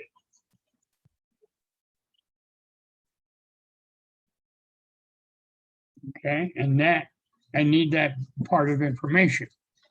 Okay, now I go to the general formula. ABE. Well, obviously, A is always there, all the time. B is how many atoms are bonded to the central atom. They can be the same or they could be different atoms. In this case, they just happen to be the same. There's 2 hydrogens bonded to the central atom. So that becomes my subscript B2, okay? Now, E, I need an E. You don't always have an E, but in this case I do, because E represents the lone pair, okay? The lone pair that are on the central atom. And in this case, oxygen has 2. All right, so guess where we're at now. Let me rehash before taking it further. We started off with figuring out how many valence electrons all the atoms brought to the molecule. We calculated to have 8 valence electrons. You should always have a number that's divisible by 2. So that I take it divided by 2, and that tells me how many pairs I have, because I just simply like to work with lines. You can do the dots, because this structure I wrote here, you can easily draw it like as follows. Okay, with the dots, the same thing, but see, that's 8 dots, and like I stated, you got 32 coming down the road here in some example. That's a lot of dots. All right. Once we did that, we were told who the central atom is. We wrote down the central atom. From the formula, we know how many atoms are bonded to the central atom. So we very quickly drew a line and connected those other elements. Okay. Keeping track of our pairs as I go along. And then I ended up with 2 pairs, and then I had to determine where to put those pairs. Keep it in mind for hydrogen, only 2. If there was another atom here, I could put them on there, okay? And there will be examples of that here in a bit. So I could have put them in a different atom that other than hydrogen. Where you put them makes no difference, because at the end, you're going to count the octet to make sure the octet has been fulfilled. So everybody here, the octet is fulfilled duet for hydrogens. There are 8 electrons around oxygen. So that checks off. We're good for the formula. From that information, the formula we come up with, we determine the general formula, okay? ABE. With that information, AB2E2, we then go to the shapes table. And we look for AB2E2, which is down here. That is the general formula. That is an attempt, the next one is an attempt to show it 3-dimensionally, if you will, because remember, we live in a 3-dimensional world. You know, a lot of the pictures we draw are 2-dimensional, but we live in a 2-dimensional world. So that's kind of an attempt in that column to kind of show you what the molecule looks like. And it has a specific name. It is called bent, and that bond angle between the 2 hydrogens in this case, because this could be hydrogen, this hydrogen is right there and oxygen's right in the middle. So that bond angle,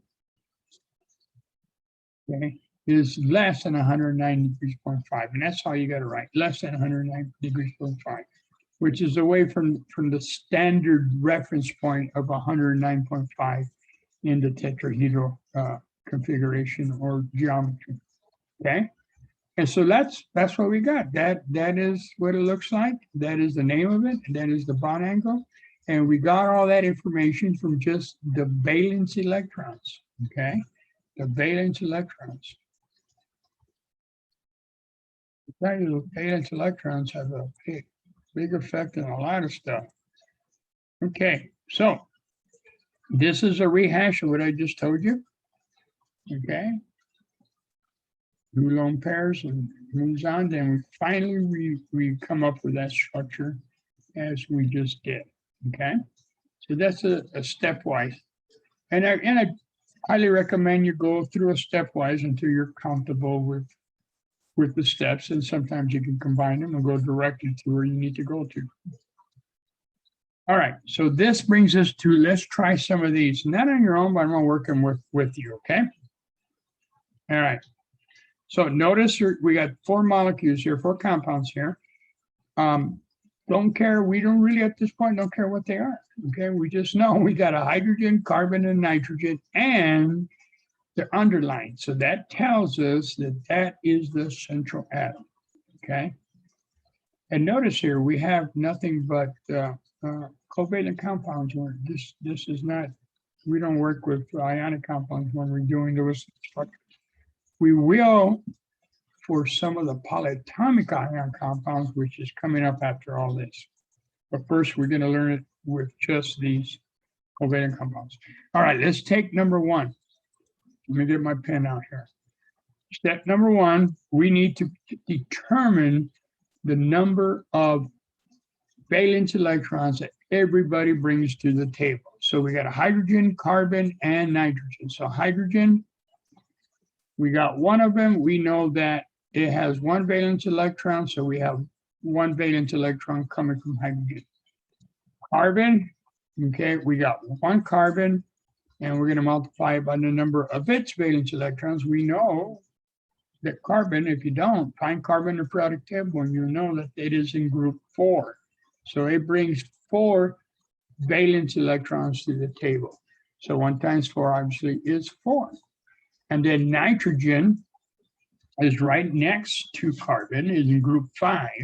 And so there's 1 of them, and it brings a total of 5 valence electrons. So all together, hydrogen, carbon, and nitrogen with respect to the valence electrons. And why do we emphasize the valence electrons? Because as I stated before, that is where all the action's happening. That is where all the chemistry happens, on the outside shell, okay? And so we have a total of 10 valence electrons, 10. That is the magical number we got to work with. We cannot take out 1 or 2 or whatever we need.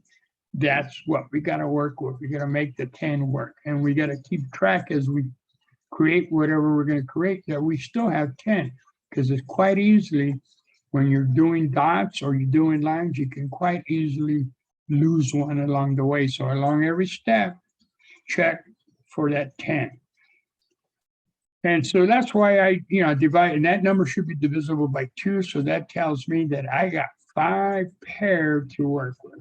Okay, 5 pair or 10 valence electrons. So I got to keep track of that. So going back, we see that carbon is a central atom, so we can write that. We got nitrogen, so we can very quickly draw a line to nitrogen, because nitrogen obviously is bonded by some means to carbon. And then the other side, we got hydrogen, okay? And so that took care of 2 pair, right? So we can subtract that 2 pair from that 5 that we got to work with. So we got 3 pair left over that we need to put someplace. Now, where you put them makes no difference, okay?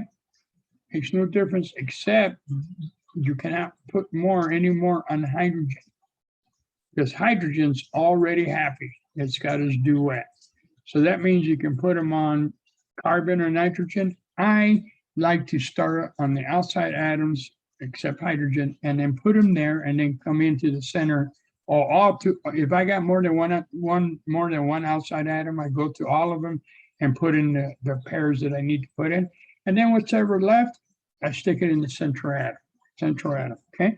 So I'm going to very quickly just put them on the nitrogen. So I got 1, 2, and 3. That's why I like the lines. I can put dots here, but I like the lines. And I go back and double check. So I took care of my 3. So I got 0 pair left over. Okay. Always go back and you check on your 5. I still got 5 lines up there. 1, 2, 3, 4, and 5. So I've not lost any electrons. Okay. Now I go check for the octet. If I look at nitrogen, how many electrons are around nitrogen right now? The way it's written. Can you see how many?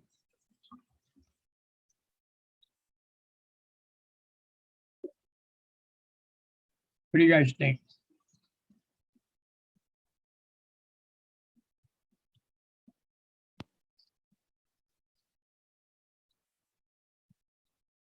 What do you guys think? How many nitrogens are around nitrogen the way I wrote it right now? Excuse me, how many electrons? 8. You got it, right? There are 4 lines. Each line represents 2. So I got 8. So right now, written as it is, nitrogen's happy. Carbon, on the other hand, there's only 2, okay? And so carbon is short. It's short by 4 electrons. So what do we got to do is, I call it take from Peter and share with Paul, okay? And so nitrogen has all the electrons right now, but carbon doesn't. So I'm going to take a pair of those electrons and make a double bond. Remember that step?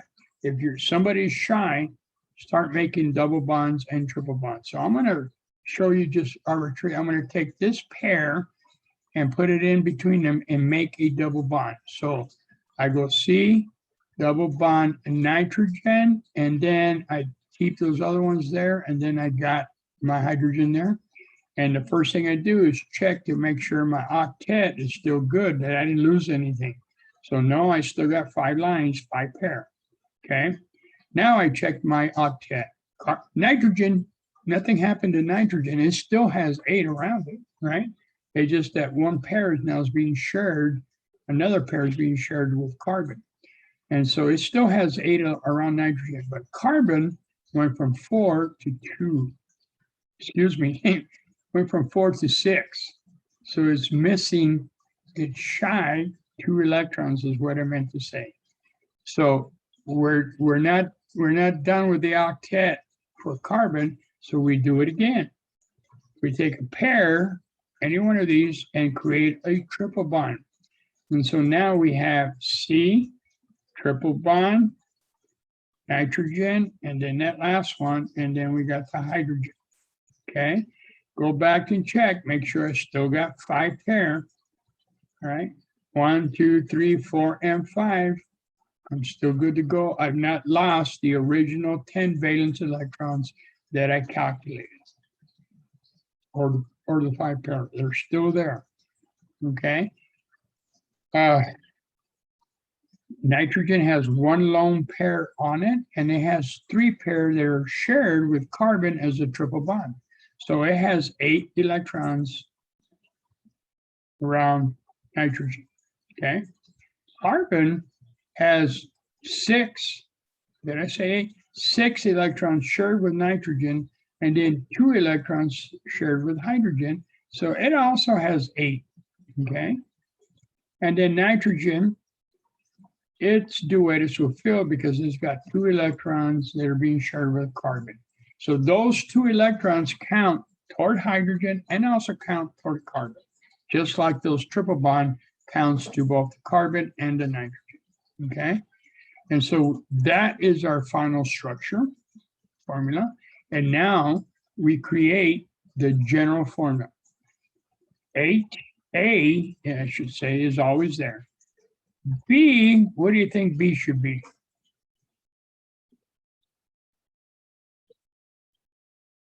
Remember, carbon's a central atom. That's A. This is carbon. So B, how many different atoms are bonded to the central atom?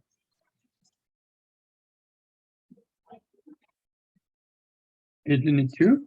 We got 1 nitrogen, 1 hydrogen. So they don't have to be the same. They could be different. So there are 2 atoms bonded to the central atom of carbon. Okay. And then E, do we have an E is the question? And E, again, is the number of lone pairs on the central atom. We don't have any lone pairs on the central atom. Yes, there is a lone pair on nitrogen, but nitrogen is not the central atom. So we don't care about who the lone pairs around other atoms. We don't care about those. We only care about the lone pairs on the central atom. And so that is our general formula, AB2. That's it. So taking that information, keep in mind, we started with valence electrons over here, determine how many pair we had. Okay, start writing the structure, the formula, came up with this, double checked our octet, make sure everybody's happy, everybody's good. From that information, we determined the general formula. Okay, and now from the general formula, we go and pull up the shapes table and look for AB2. And sure enough, there it is, the very first entry. Here's AB2. And so this could be carbon in the center, obviously. There's nitrogen and there's hydrogen. That bond angle between what is bonded in the central atom is 180 degrees. And it has a very specific name for this particular shape. It's called linear. Okay, it's a linear species.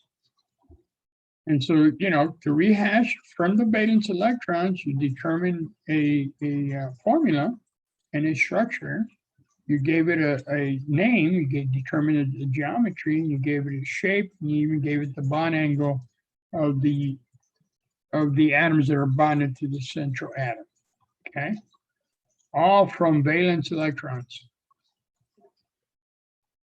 So that being done, Same thing we just came up with right there. Okay. Now this one, the next one, that is cyanic acid, by the way, HCN. It's also a very poisonous gas, not very good. Okay, next species, you got a carbon, which is a central atom. You got a hydrogen, and you have 3 fluorides bonded. That is a fluoro, what we call a fluorohydrocarbon. These are the guys that used to be used a lot in aerosols and in air conditioning units, and they're the bad guys because they go up to the atmosphere and they react with the sun, and then from there create compounds that react with the ozone layer, which destroy it up there above in the atmosphere, upper atmosphere. And then with the destruction of the ozone layer, which we do have a big hole in there, more UV light comes to the earth, and then we got all kinds of other problems. Anyway, so let's figure out step number 1, number of valence electrons. So we got carbon here. We got 1 carbon, and we know it's in group 4, so we have 4 valence electrons coming from carbon. Hydrogen, pretty standard. We got 1 hydrogen, 1 valence electron, one valence electron because of 1 hydrogen. The fluorides, we have 7 of them. Okay, now how many valence electrons does fluoride bring to the table?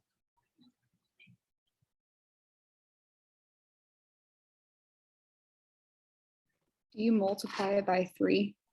Oh, well, excuse me, I gave you the wrong. Thank you. You see what I did there? I gave you how many valence electrons rather than giving you how many atoms there were. So you are correct. It's 3 fluorides, each one brings 7. And so we got a total of 21. Okay.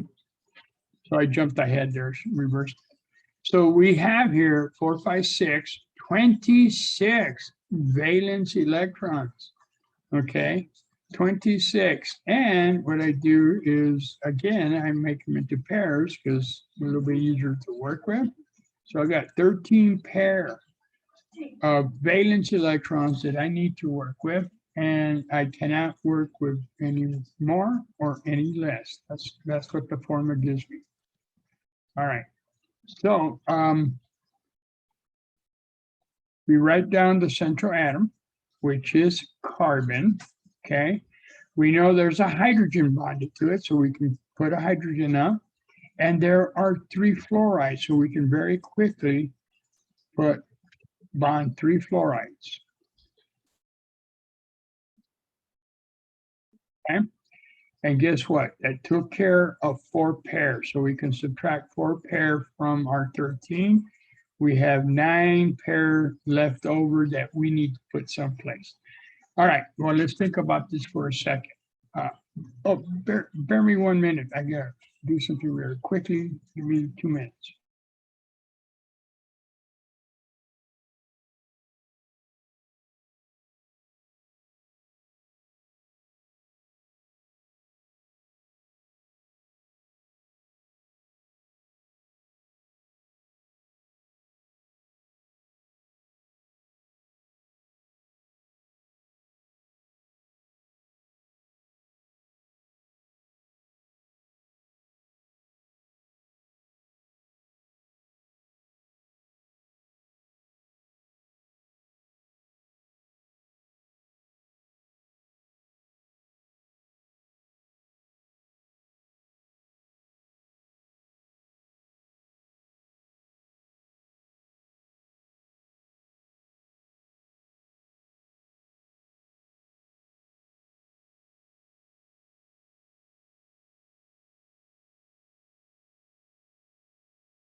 Okay, my apologies. Thank you. I needed to do something real quick. Anyway, so at this point, you can see that we have taken care of 4 bonds, and we got all the atoms connected to the central atom. Now, we got 9 pair to work with left over. Can we put them on hydrogen? No, we can't, right? Hydrogen's happy. Can we add any more around carbon? What do you think? No. No, of course not, because we got 4 lines around carbon. And so carbon is done as far as the octet. So the only place you can put them would be around the outside atoms, okay?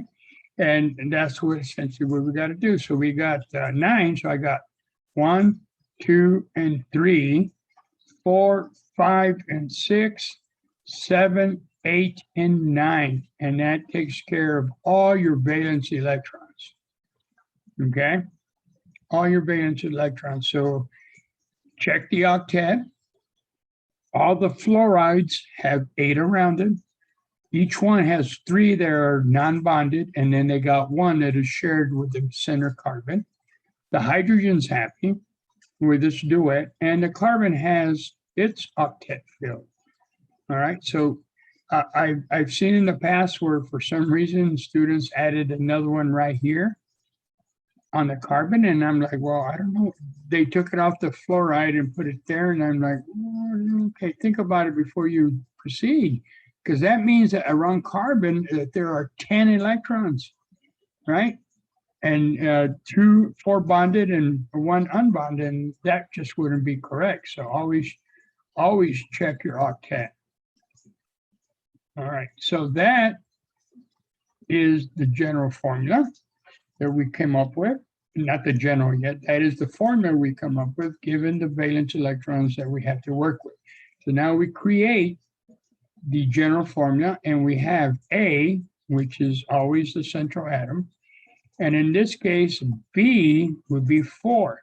Remember, B is whatever is bonded to the central atom. Doesn't make a difference. They can all be the same or they can all be different. Doesn't make any difference. We just need to know how many things are bonded to the central atom. We got 3 hydrogens and 3 fluorides, 1 hydrogen, giving you a total of 4. Okay, so that is a central atom, our general formula, I should say. There's no lone pair on the central atom, so there's no E involved here, okay, because the octet's fulfilled. Got 3, 4 things bonded around. So we go to the shapes table and we look up AB4. And AB4 is sitting right here, AB4. And that right here would give you an idea of what it looks like 3-dimensionally. So this could be a hydrogen, and then we got the fluorides bonded around it, okay, like so. And then we got the carbon in the center, and that is a tetrahedral shape. In fact, anytime you find an atom that has 4 things bonded around it, automatically it's tetrahedral, okay? And its bond angle, 109.5.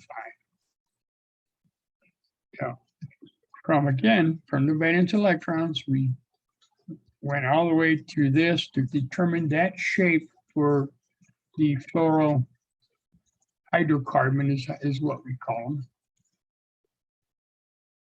And you come up with the following formula.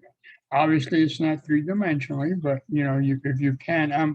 if you can, given that we live in a 3-dimensional world, the way we try to do it in the 2-dimensional world, we have carbon, okay, and then this axis and the face of what you're looking at is written as follows, and then we draw a wedge like this, and that's supposed to represent a bond coming out of the screen, okay, and then we do a hash mark, and that's supposed to represent a bond going back into the screen, so that you'll see it written, put in this manner at times to kind of depict a 3-dimensional picture of a 2-dimensional screen.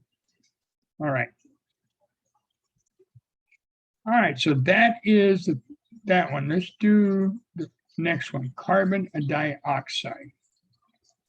All right, so we go same step. Valence electrons, we got 1 carbon, okay? A carbon is in group 4. So we have 4 valence electrons. Oxygen, we got 2 of them, okay? how many valence electrons does each one bring to the table?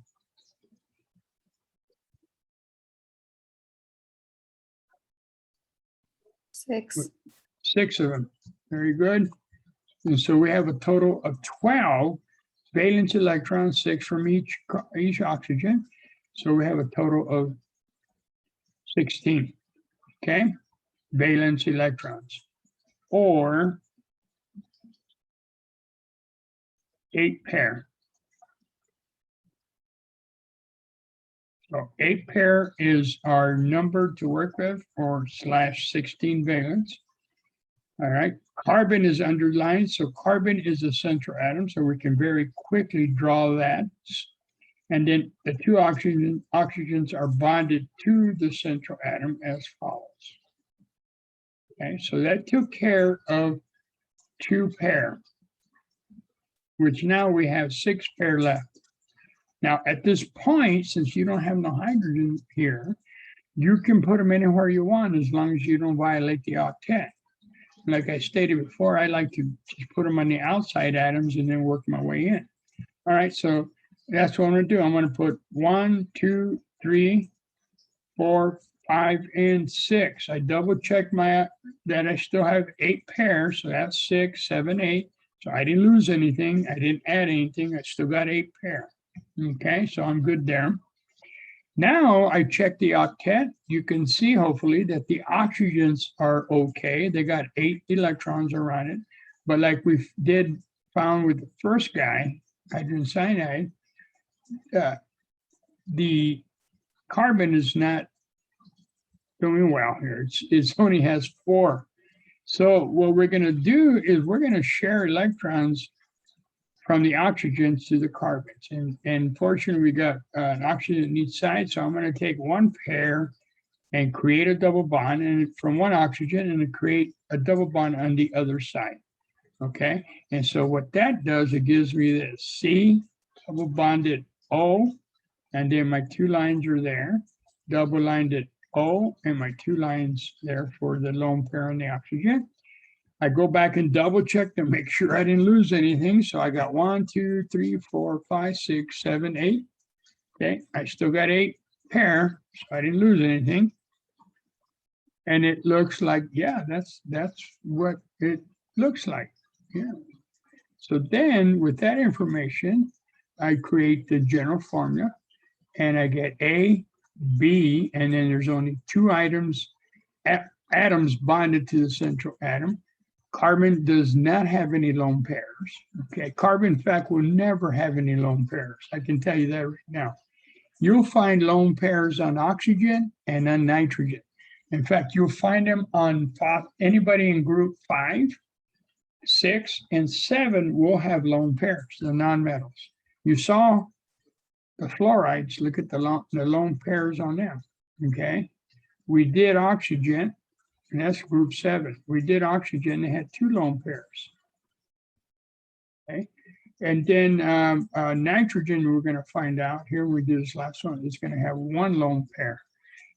And there's a little trend that helps you out, naming, seeing what group they're in. Also tells you how many bonds they can make. For example, we just did the first one, right? Look at carbon. Carbon is in group 4. Not only does it tell you how many valence electrons it has, but that number also tells you how many bonds it can make. There's 4 bonds around carbon, okay? Check this out. Nitrogen is in group 5, right? Being in group 5, it needs 3 electrons to become a nitride. That number 3 also tells you the maximum number of bonds it can make. Look at how many bonds nitrogen has around it, 3. All right, look at the fluoride. Okay, fluoride is in group 7. It only needs 1 electron, okay? And that also tells you that the halides, not only fluoride, but chloride and iodine can only make 1 bond. And look at this, there's only 1 bond on the fluoride. So it's that being on a periodic table gives you a lot of information. So we got AB2. And so from that, we go to the periodic table. And AB2 is the first entry. You can see that. It is very linear. So we got oxygen, we got carbon in the center, and the two oxygens on each side. And it's linear, and its bond angle is 180 degrees. You can see a lot of compounds will share their shape and the bond angles will be very similar. Yes, there'll be different atoms, but based on the way they're put together, structurally, they have the same type of geometry. Okay. All right, so let's go back, and this is what we got going. And that's the formula that we get. Okay. Then finally, the last one. That is the formula for ammonia, by the way, NH3. NH3. All right, step number one, as always, identify the central atom, which of course is nitrogen here, and then calculate the number of valence electrons. So we got nitrogen, we got one nitrogen. Okay, it brings to the table 5 valence electrons, so we got 5. Hydrogen, we got 3 hydrogens, and each one brings 1 valence electron, so therefore we have 3 valence electrons for a grand total of 8 valence electrons for a grand total of 4 pair of electrons to work with. We're given that nitrogen is the central atom, so we can do that very quickly. And there's 3 hydrogens bonded to the central atom, so we can draw those out very quickly. So we got 3 hydrogens, okay? And that took care of 3 pair. We got 1 pair. Well, by default, the only place it can be put is obviously on nitrogen, okay? Because it can't go on the hydrogen, because the hydrogens, like I stated, always will have 1 bond, that's it, period. So it has to go on the nitrogen. So that is our formula here, our structure formula, I should say. And we still have 4 pair. We didn't lose anything. We got 4 pairs on there. 3 of them are bonded pair, and 1 of them is lone pair. So that means our general formula would be A, B, 3, E. Remember, E is the number of lone pairs on the central atom. Okay, and there's only 1, so E is a 1. So now we go look at the shapes table and look for AB3E.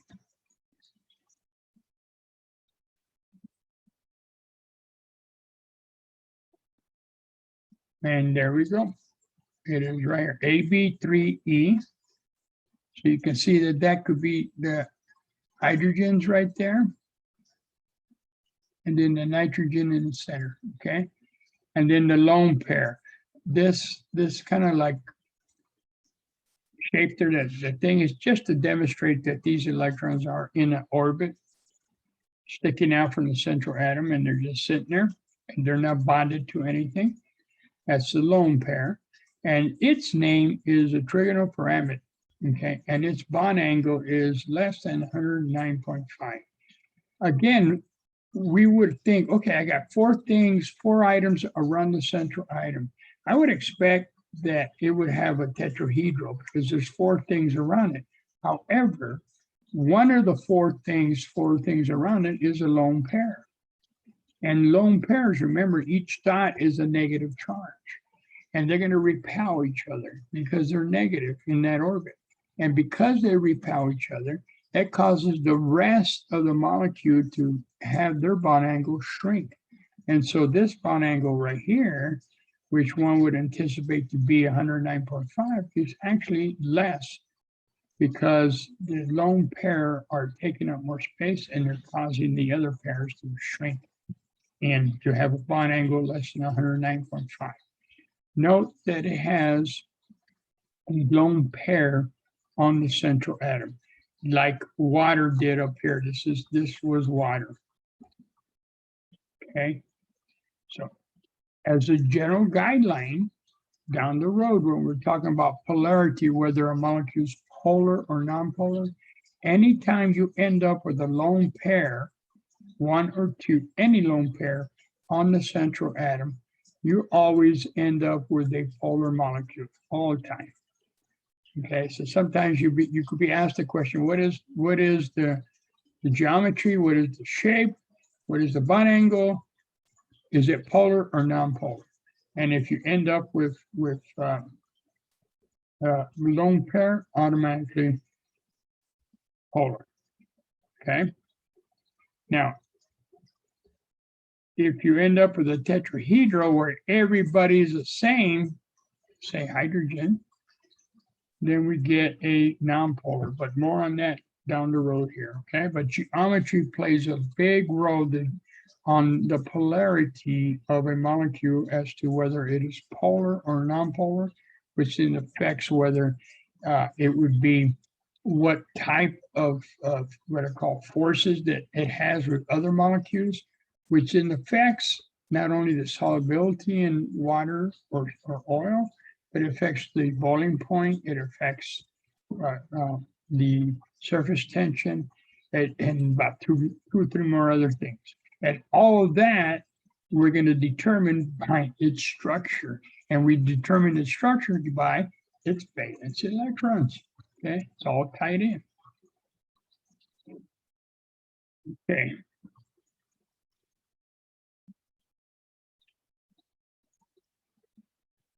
And that is our formula.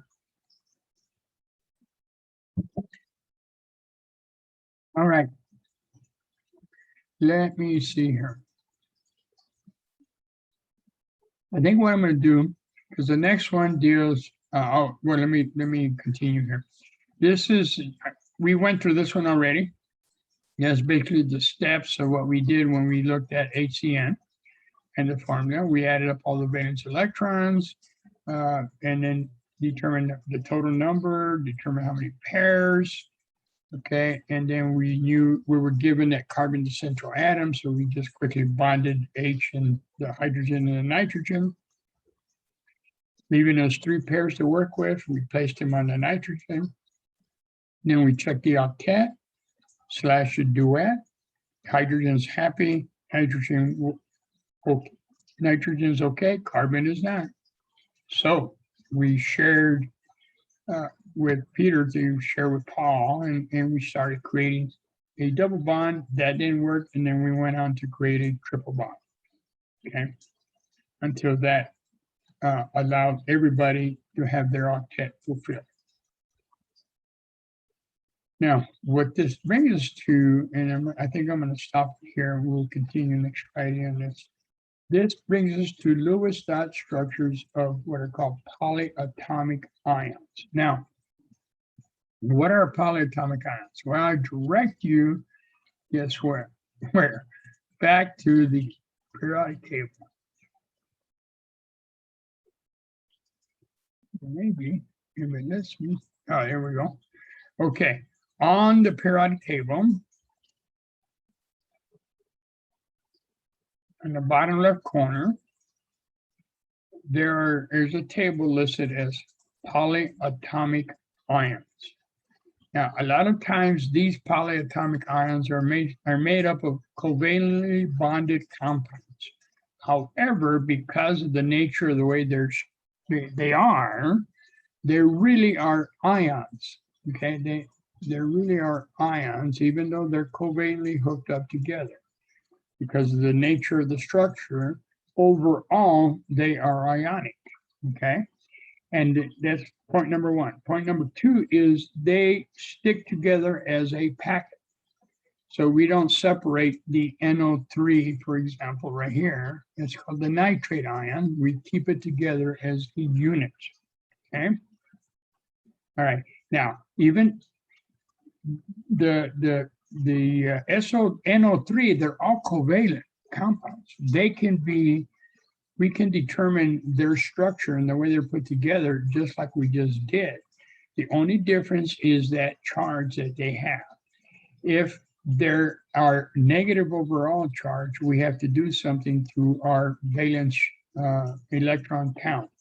If they're positive, we have to do something else to the valence count. We're going to add or subtract from that final count that we have, And then from there, we just simply continue how we did it. And we do one more special thing and put the charge, and then we got the Lewis star structure. Okay, so that's what we're going to be doing next. We'll do that next Friday. We'll start with that. We'll finish up this exam, this one, and this chapter, and definitely do the other one. The other one's called nomenclature. Don't forget about that nomenclature exam. I have not switched that yet to a zeros, giving people opportunity to go in there. Remember, you got ultimate number of attempts, but I meant to do that last week, but this coming week, the ones who haven't attempted it, I'm gonna put a 0 in there so you can see the effect that it has on your overall grade. Okay, it won't stay at 0. It all depends on you. If you remember, you gotta pass at least 80% to get your points there. Anything less than 80%, as per the departmental rules, it gets set back to 0. Okay, so Canvas keeps it at 0 until you reach that 80%. And even if you get the 80%, you want to boost it up, try to get more, you're more than welcome. Like I said, you have an infinite number of attempts. Well, not infinite, because we're, semester ends, May sometime. So December, what am I saying? I'm thinking ahead for next semester. All right. Let me